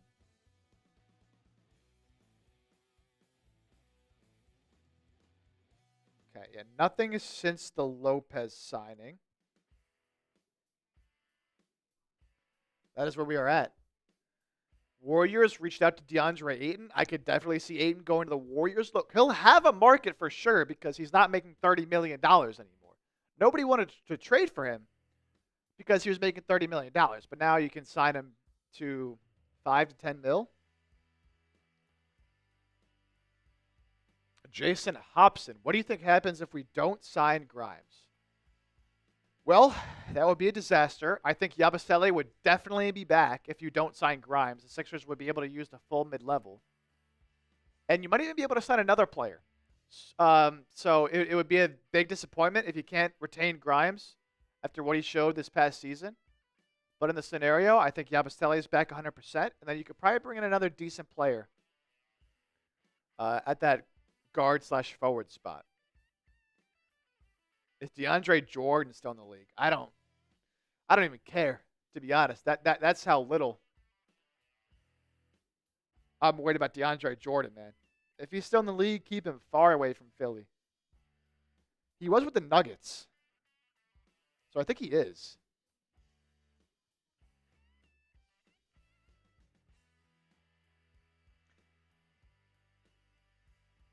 Okay, so I think he's a free agent. But he hasn't retired. Can you sign Obi Toppin? He's not a free agent. Obi Toppin is under contract with the Indiana Pacers. $20 super chat. It's shot time, baby. $20 super chat is a shot. And we're getting closer to $100. Oh, man. Second one of the night. I got the Tito's, baby. I got the Tito's. The vodka.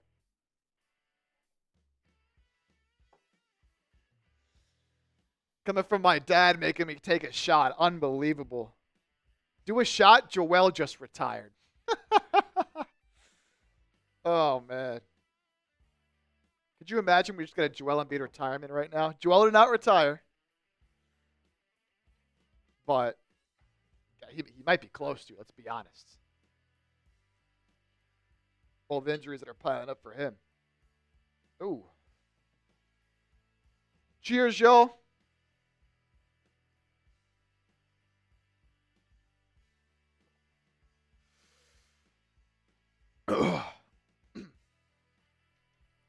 Shot number 2 down the drain. We're up to $69 in Super Chats, $31 away from a shotgun. I will do a shotgun if we get to $100 in total. Can we get there, baby? Can we get there?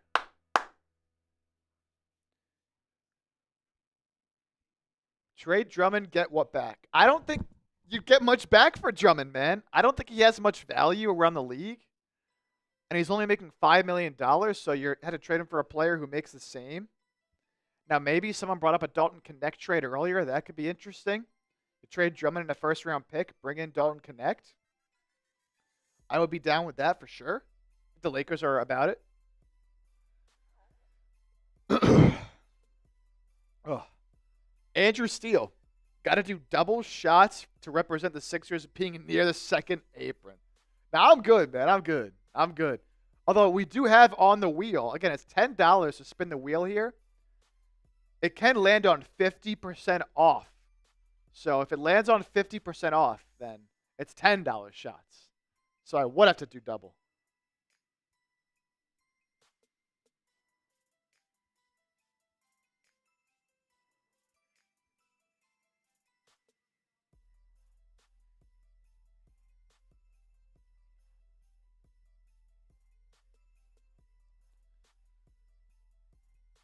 Bol Bol is our savior and our only hope. Unbelievable.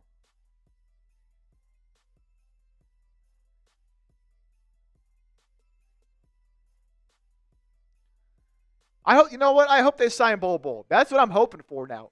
No sleep till Bol Bol. Bring him to Philly, man.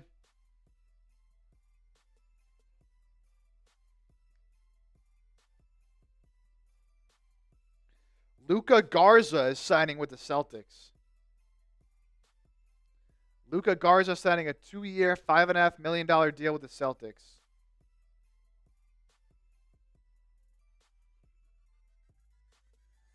The Hawks and Wolves are in active conversations on a sign-and trade for Nickeil Alexander-Walker. So it does seem like Nickeil Alexander-Walker is going to be going to Atlanta.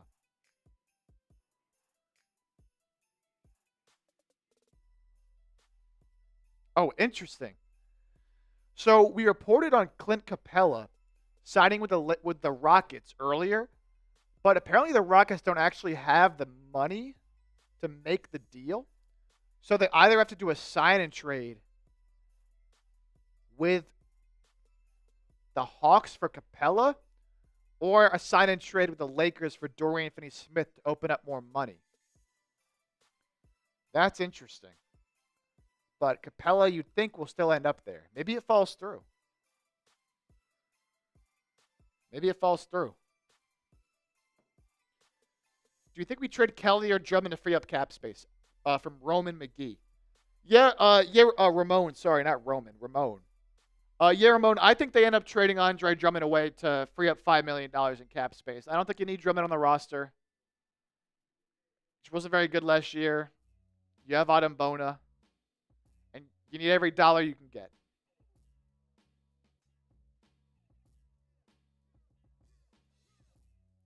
So I would guess that Drummond does end up getting traded.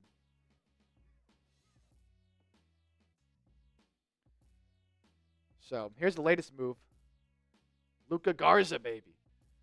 Signing with Boston. 2 years, $5.5 million. Blockbuster deal.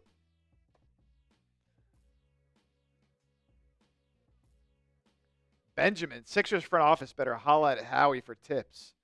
Man, Howie would have turned this Sixers team into a contender by now, man. If Howie was running this organization, they would have won a championship by now. That I can guarantee you. Fins up 13. Our best outcome is Grimes in free agency. Hope we can sign more people. Don't see how we can. No, you're correct, man. The Sixers' really only scenario in free agency is re-signing Quentin Grimes and then signing guys to minimum deals. They do not have the money to sign really any external free agents for anything more than the taxpayer mid-level exception, which is about $5 million. So nothing crazy, man. I wouldn't expect to see any huge, major, crazy move outside of potentially paying up for Quentin Grimes. That's really it. Joseph Simmons, Drummond for Dalton Connect, certainly. Move we've been talking about, man.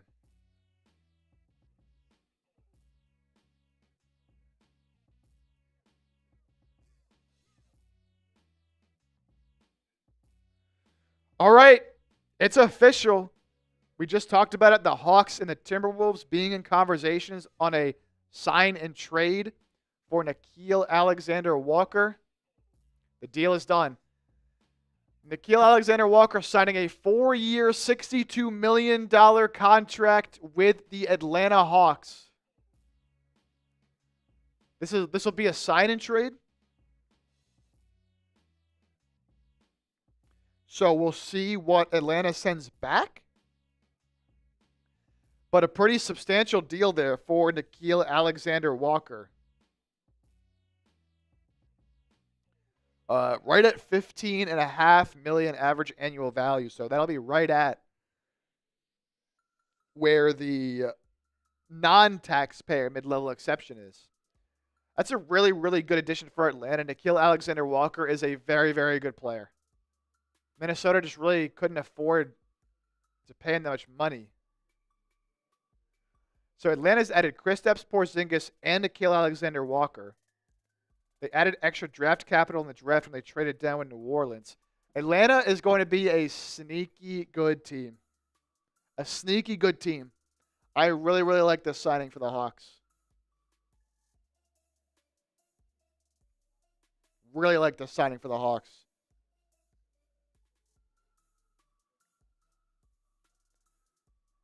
Bro. You guys got to stop bringing out the Ben Simmons reunion stuff, man. It's not going to happen, and I do not want to see it happen. Ugh. He's going to get a contract. It's not going to be with Philly. There's just no way this organization brings back Ben Simmons. They will not do it. They will not do it.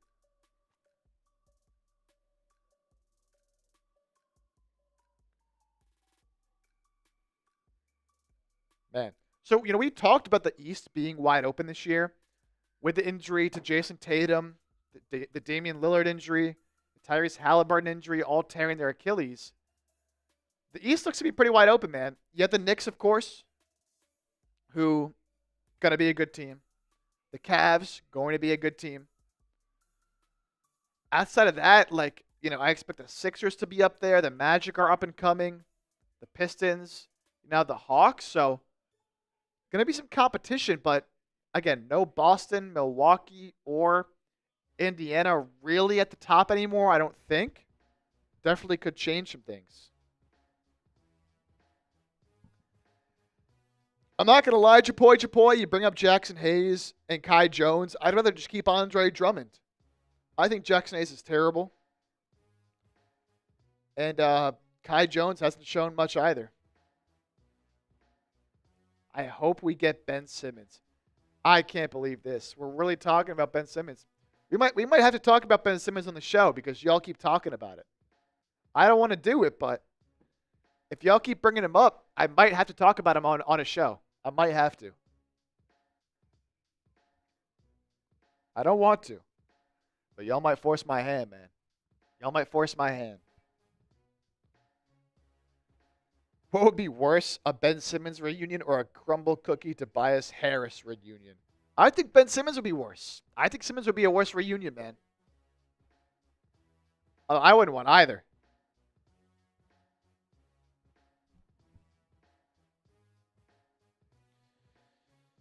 Pay-per-view, y'all capping, but I'd really take Ben to run the point forward. Nah, man. I just can't get around to it. I just can't get around to it.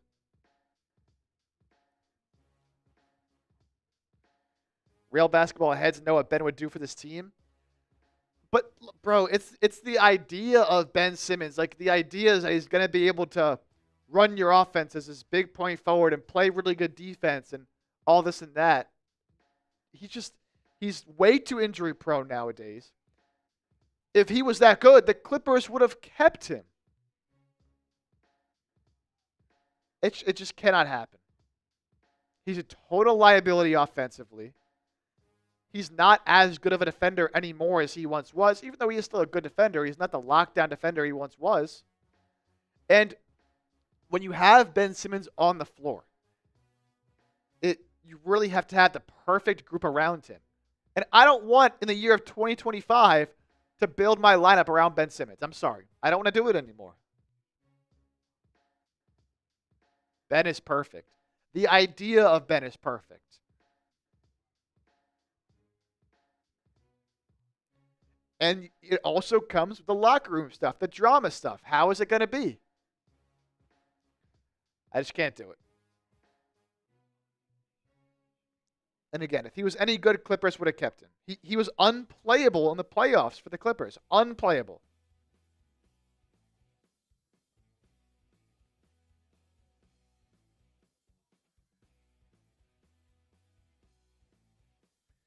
We are 2 hours and 15 minutes into free agency.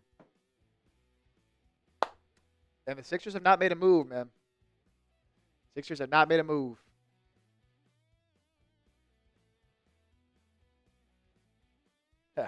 Next topic.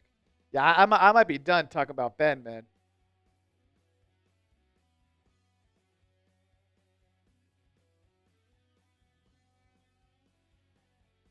Yeah, great point from Andrew. Andrew, couldn't have said it better myself, man. Could not have said it better myself.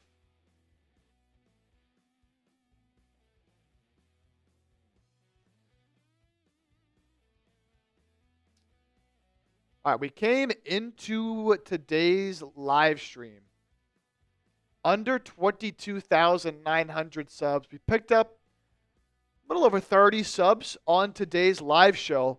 The goal, though, is to get as close as we can to 23,000 subs. We are about 72, well, not about, we are exactly 72 subscribers away. Again, if you're not subscribed, join the channel. It's interactive, informative, entertaining, content every single day. Lifelong Sixers fan for my fellow lifelong Sixers fans. So I encourage you to hit that sub button. Appreciate everybody who is joining us. 244 people still, man. It's been a pretty steady audience. It's actually the highest of the audience we've had all night, as people are hanging out trying to see if the Sixers end up doing anything. We will see.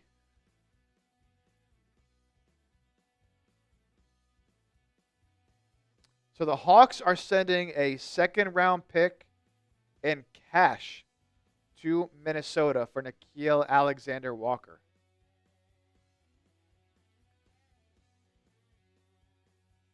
A 2027 Cleveland second-round pick going from Atlanta to Minnesota along with cash. So Atlanta now is working with Trae Young, Dyson Daniels, Zachary Risache, Jalen Johnson, Kristaps Porzingis. That is a solid starting lineup. Off the bench, you have Nickeil Alexander-Walker, who could start games for you as well. Still have Onyeka Okongwu there. Kobe Buffkin. They did draft Asa Newell. I like that draft pick for them, so things are looking up, as I mentioned, for the Atlanta Hawks.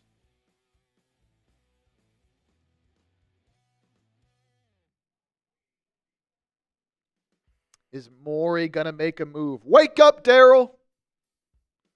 Get a deal done with Quentin Grimes. What about P.J. Hall from the Denver Nuggets? You know what's funny, Japoy? Japoy brings up P.J. Hall from the Denver Nuggets. I went to Clemson, so I watched P.J. Hall play. I love P.J. Hall, man. That's my guy. That's my guy. Little bit of a weird archetype, though, because he's not huge. I think he's like 6'8", 6'9", but really like a center type of game. He does have a little bit of a jump shot on him developing, though. I'd love him on this team. If nothing else, just for the Clemson connection, man.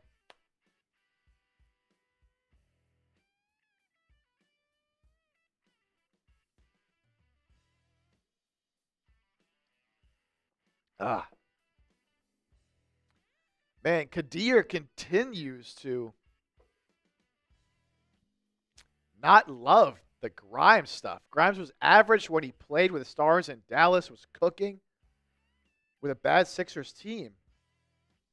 But, I mean, you could flip that, too, and say he finally got an opportunity to show what he could do when he showed out. He never got an opportunity in Dallas. So it can go both ways.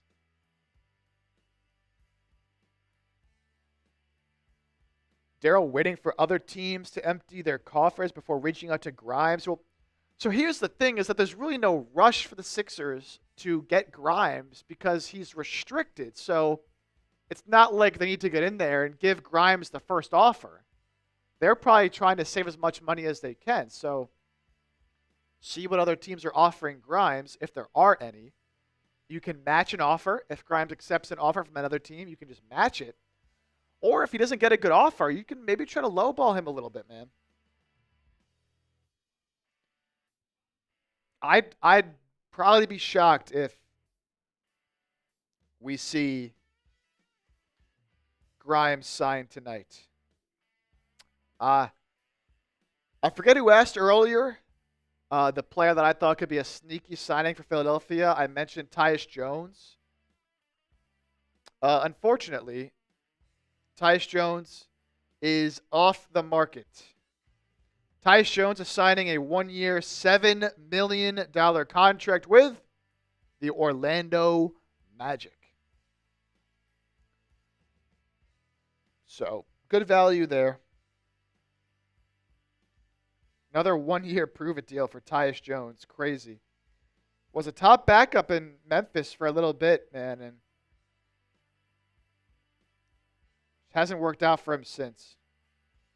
Washington, he was pretty good in Washington too, but didn't work out in Phoenix. We'll see if it works out for him now with the Orlando Magic. But another player, solid pickup for them for sure. What's the highest salary for Grimes where we can realistically sign Yabu without the second apron hard cap? So the Sixers, it's not exact because we don't know exactly the money is going to be for like a VJ Edgecombe and Janai Broom and all that, but they're about $25 million away from the second apron.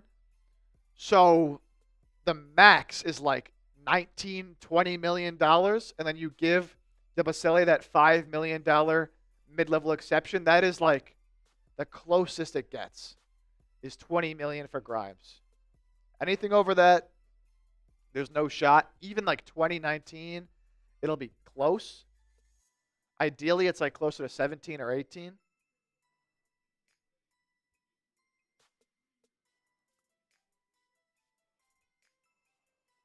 Will Morey have something up his sleeve, like 3 players, 3-team trade? Sixers are just in a tough spot with trades too because they don't have like large salaries under contract, and they can't take back more money than they send out.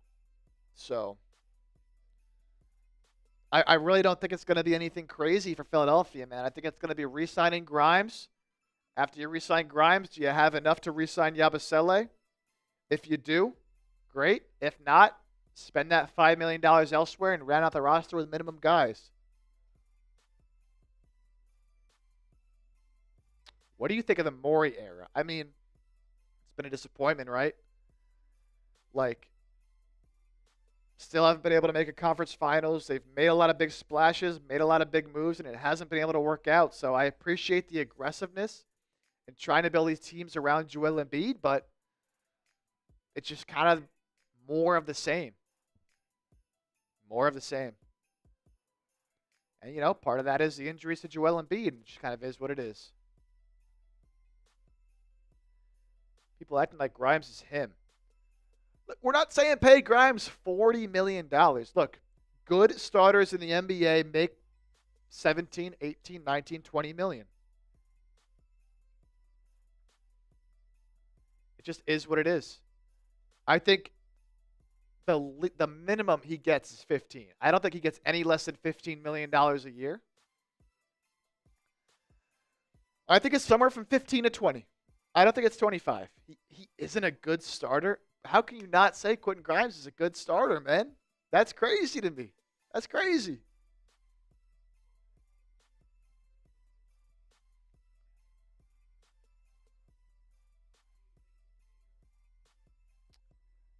There's some Guerschon Yabusele Denver Nuggets buzz? That would be a disaster. Hopefully what's happening is Yabusele is probably talking with some other teams, seeing what his market is, seeing what contracts he can get. But hopefully he's waiting until the Sixers sign Grimes to fully see what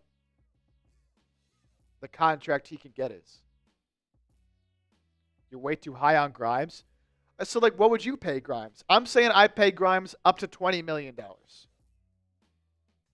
I think that's what he's worth, man.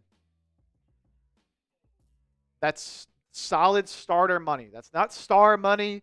It's not all-star money. That is solid starter money. I think Grimes is a solid starter.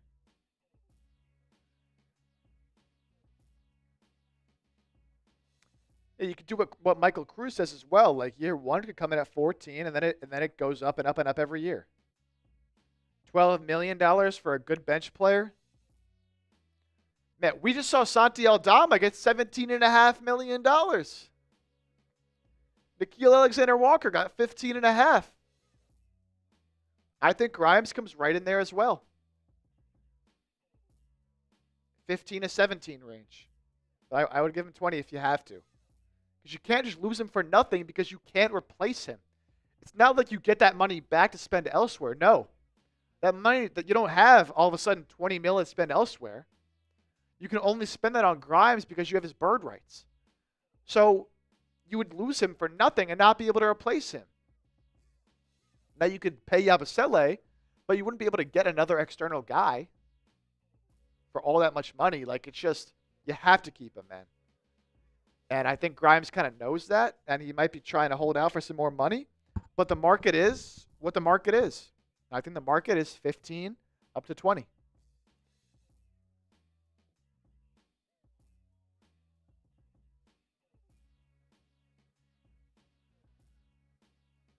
All right.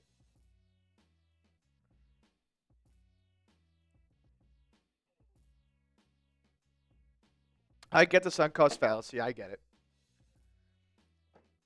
But I also think he's worth 20 million. Like 25, that's probably too much, right? 25 is probably too much. But if you got like a 4-year, $80 million deal, I think that's good. I think that's valid.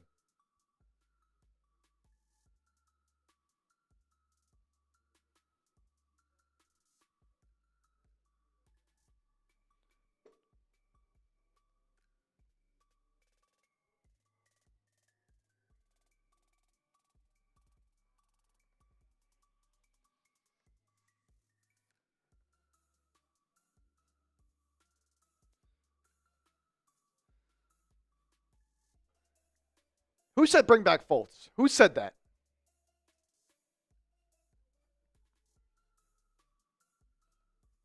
We're not talking about Markelle Fultz, man. Come on.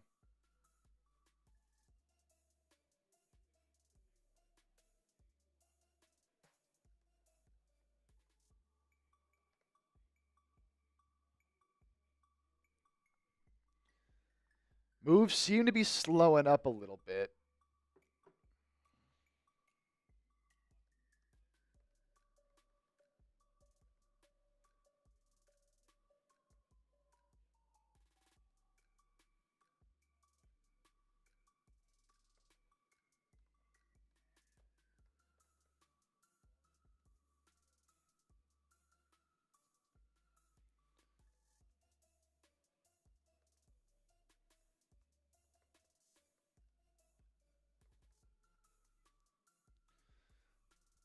Lakers move? Lakers got something? What do y'all... If you're talking about Jake LaRavia, that already happened a while ago. The Jake LaRavia Lakers thing already happened a while ago. How much do the 76ers have in salary? So, Amari, the Sixers are already over the salary cap. They have no money to spend under the salary cap, right? They're already well over the salary cap. Now, they have some room under the first and second aprons. So they can use a mid-level exception of about $5 million, but that's it. Other than re-signing Grimes, they can't really re-sign another external guy for more than the taxpayer mid-level. So they don't really have money to spend.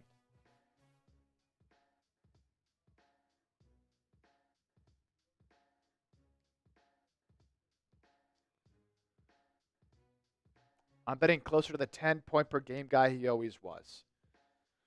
Look, maybe it's somewhere in the middle. Maybe he's more of a 15.5 point per game guy who plays really good defense and can explode from time to time. I think that's worth 17.5, 18 million. It's just the way contracts go in today's NBA, man. Have the Sixers got anybody yet? Nah, Sixers have not yet signed anybody. Kelly Oubre did opt in his player option, as did Andre Drummond in the past couple of days. And the Sixers did sign Justin Edwards to a new 3-year contract, but those were all prior to today. We have not had anything yet happen during today's free agency with Philadelphia.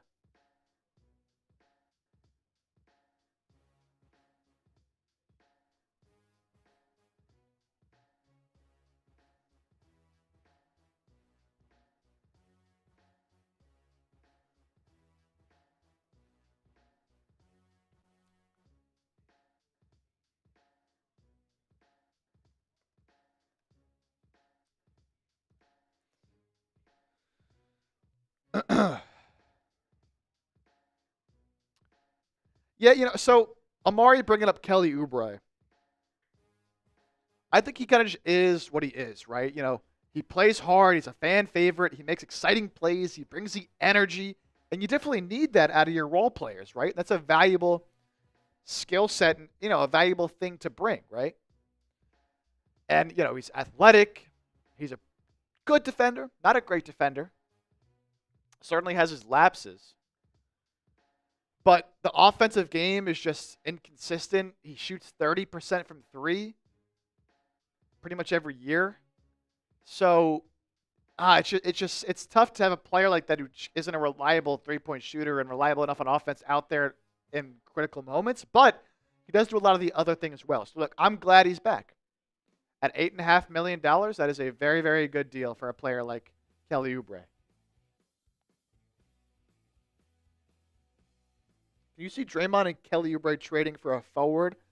I could see a world where the Sixers package Oubre and Drummond and try to get an upgrade at the four spot, especially if they lose Guerschon Yabusele.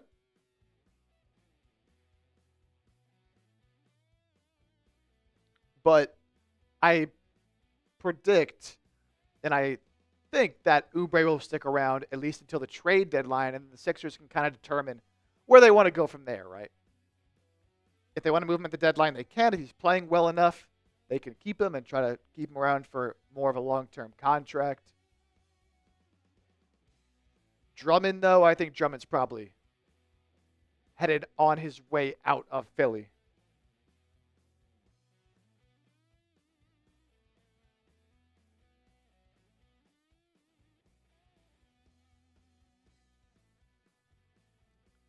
Yeah, Andrew, I think Drummond does get traded.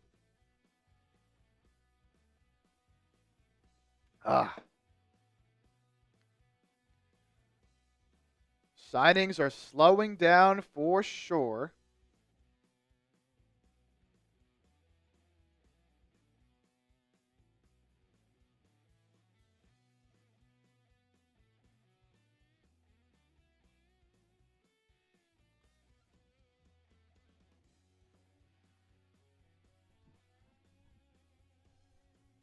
How does Morey still have a job? Look, I'll tell you this, TRZ.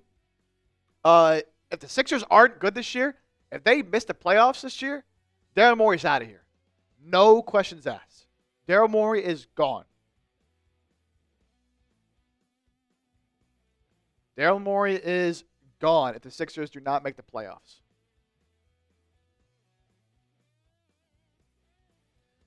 So it's really up to him. Got to make the right moves this offseason.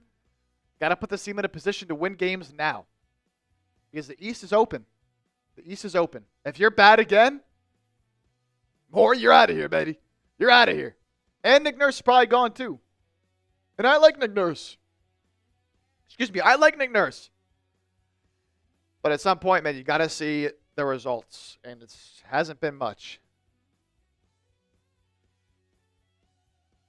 I like Nick Nurse. Look, I agree with you, man. I do like Nurse as a coach. But they might just need a shakeup. They might just need a shakeup if they're once again not good. And it's tough because what is Nurse supposed to do when his star players are injured, right? It's tough to ask too much of him when Embiid's out, Paul George is out, and the rest of the roster is all injured. It's tough to ask. I understand that. But you also might maybe players are just getting tired of the same voice in the locker room. I'm not trying to insinuate that at all. I'm not saying that's definitely the case. But it's a possibility. It's a possibility. Hey, we're still sitting at $69 in Super Chats.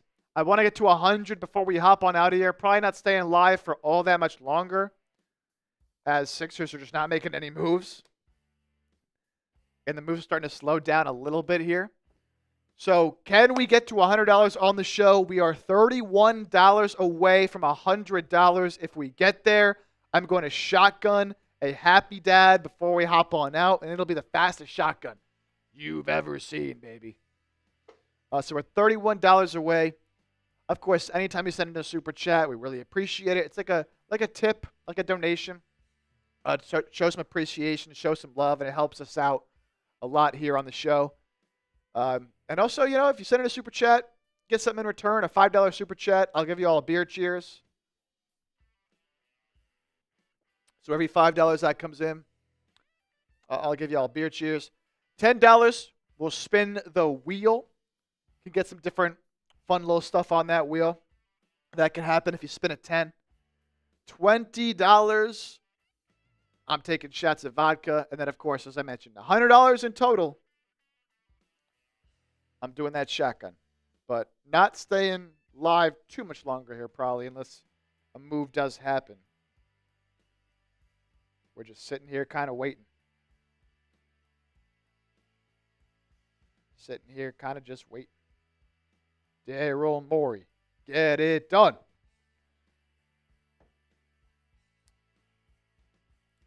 Amari, I mean, you're right. Like, the Sixers' big free agency was last season. That's when they spent all their money. They tried to go in last year, and it blew up in their faces. And this is kind of the ramifications of that, right? This is kind of what you got to deal with now. With all your money being locked up, you don't really have much you can do.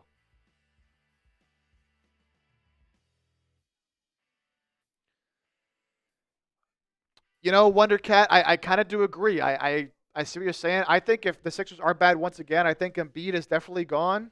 I won't say definitely. I think they'll try to move Embiid. I think they'll try to move Paul George and reset this core. But I also wouldn't be surprised if they let go of that management as well. Could Morey be working on something we don't know about from Andrew? I don't think so. I think they're honestly just waiting. What up? What up? No, chilling right now. Just kind of hanging out, waiting for something. Something. Probably not too much longer here, though. Yeah, appreciate you.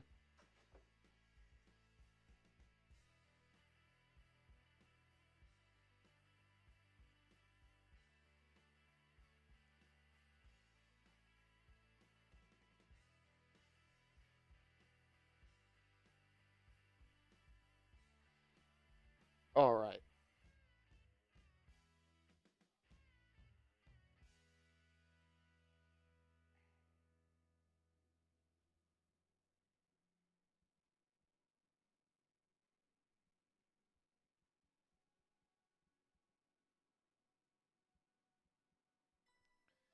Still almost 300 people watching. The Sixers haven't made a move at all. Shout out to y'all, man. The Sixers haven't done anything. And we have almost 5,000 views, $69 in super chats.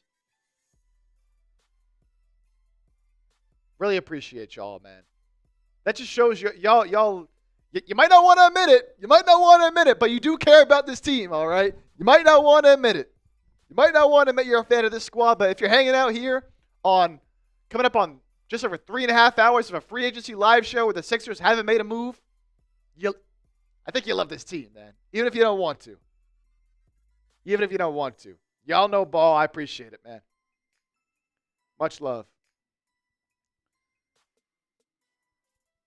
Morey trying to have the patience of Howie Roseman. Take notes. Take notes. Should have let Brand do his thing. Team was going in the right direction. No, Brand gave the Horford and Tobias contracts. Morey had to undo that. Morey had to undo the Horford deal that Brand gave out. I don't think he was going in the right direction. Brand made some questionable moves. If my memory serves me correctly. Yeah, for 2018-2019, in the 18-19 and 19-20 season, he was the GM before they hired Morey. And that's when they let Jimmy Butler go. He traded Jimmy Butler.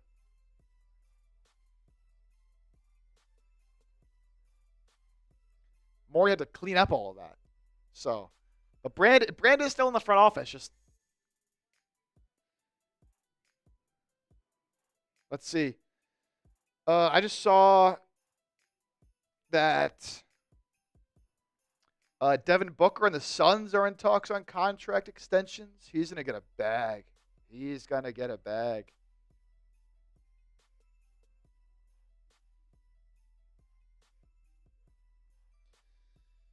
Man.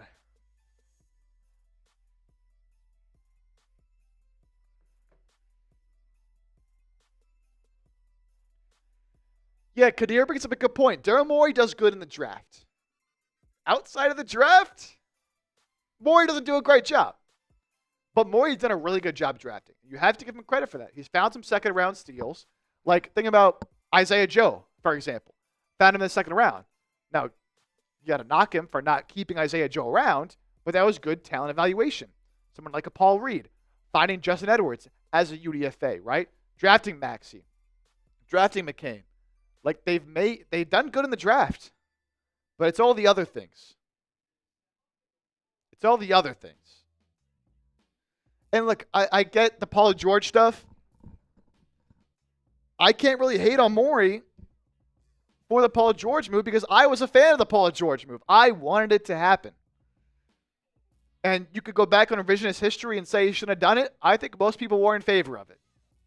I think most of y'all were in favor of the signing at the time. You might not want to admit it now, but I think most of y'all were.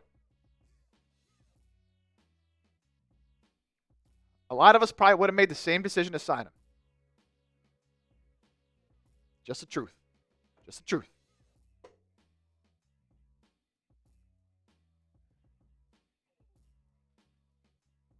TRZ. That's hilarious. Oh, man. Exactly. You cannot predict injury from Wondercat. You cannot predict injury.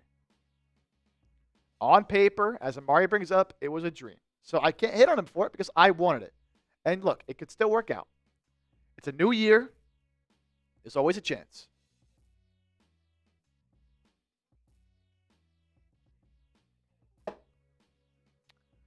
It really couldn't have been for less. Paul George wanted the max. Couldn't have paid him any less. He wanted the max. He wasn't signing for anything less than the max. Oh, yeah, Ricky Council. Good point. I've been a little disappointed with Ricky Council's progression, man. Thought he could be, a really good rotation player, and he just hasn't put it all together. I maintain Morey has largely been a great GM. I think he's been a good GM. I don't think he's been a great GM. But I think he's been a good GM.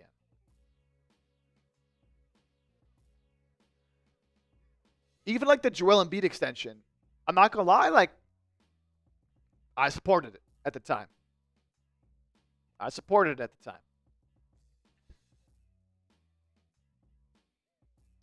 But I will say, last offseason, signing Reggie Jackson, signing Eric Gordon, those old guys, Andre Drummond. Now, what I'm glad Morey did this offseason is acknowledge that, yes, I signed a lot of vets last offseason because I thought we needed postseason experience, but we didn't sign enough young guys that could actually get us to the postseason. So I'm glad he admitted his faults.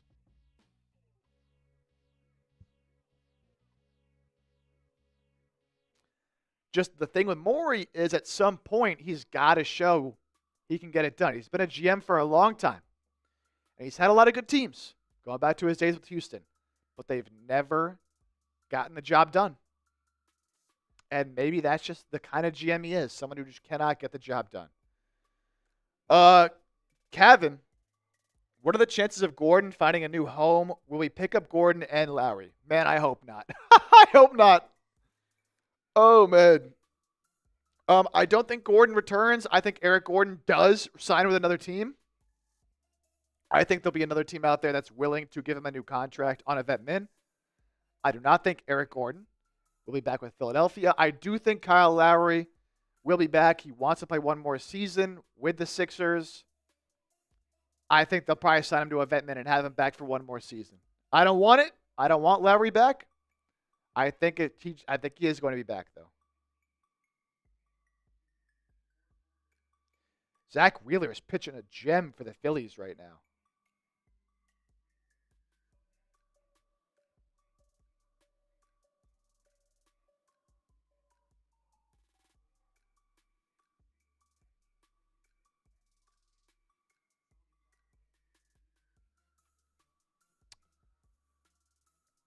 From a coaching job. See, this is how I feel.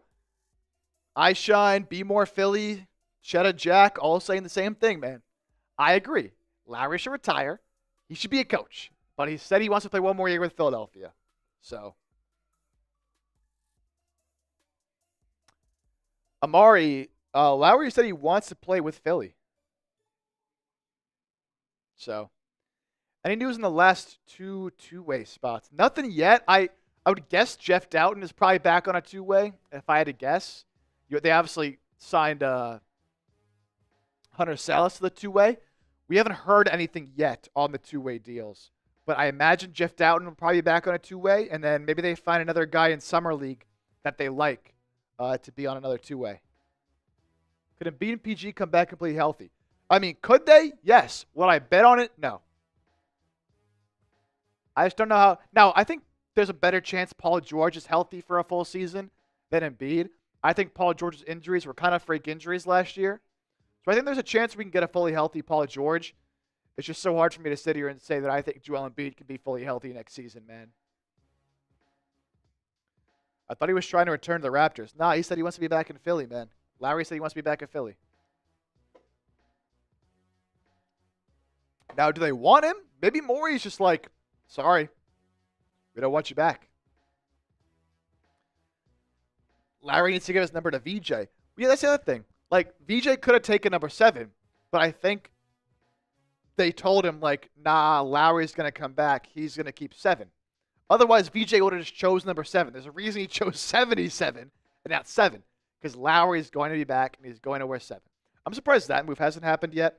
But honestly, I bet you nothing happens with Philadelphia until Grimes resigns. Unfortunate, but.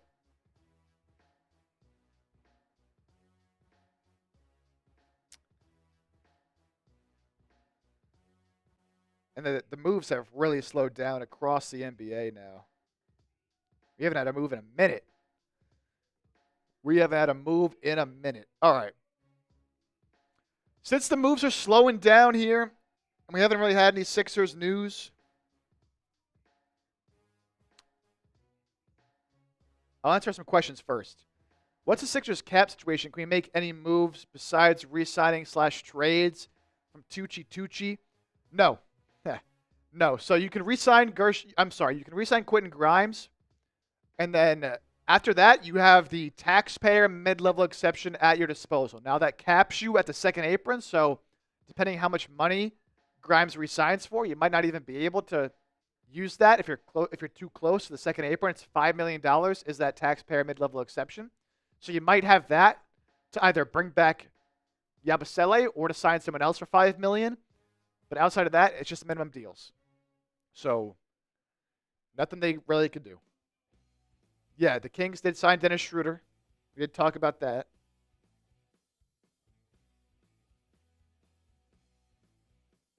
Did the Knicks do something?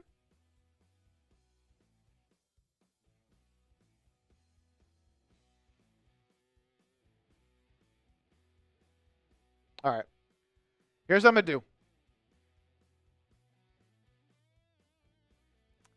Jay Deasy. I appreciate you, man. I appreciate you, Jay Deasy. All right, we're live for almost 4 hours here. Sixers have not made a move, so I think what I'm going to do, I'm going to start a 2-minute timer on my phone. 2-minute timer starting now. If we get a super chat, I will stay live. Any super chat of any amount, I will reset the 2-minute timer. If we go 2 minutes without getting a super chat, I'm going to hop on out of here. And that'll do it for day 1 of our live stream here on the show. We've talked a bunch here today in these 4 hours. I appreciate every single person that's joined us. Again, if we get a super chat, we'll stay live. Otherwise, we're hopping off in about 1:30 here. What's going on, brother? Man. Nothing for the Sixers. I don't think they'll do anything until something happens with Grimes. I think Grimes, and then they'll kind of go from there. Yeah, I'm probably about to sign off here in a couple minutes. Appreciate you. Are the Mikal Bridges trade rumors real? We did hear about that briefly. We did hear about the Knicks possibly thinking about trading Bridges, but I haven't heard anything much on that since the initial reporting. All right, 1 minute left on the super chat shot clock. If you want us to stay live here on the channel, someone's got to send in a super chat of any amount. How many games do you predict the Sixers will win? I'm going to go with 49. I think they win 49 games. 49 games. It's my guess.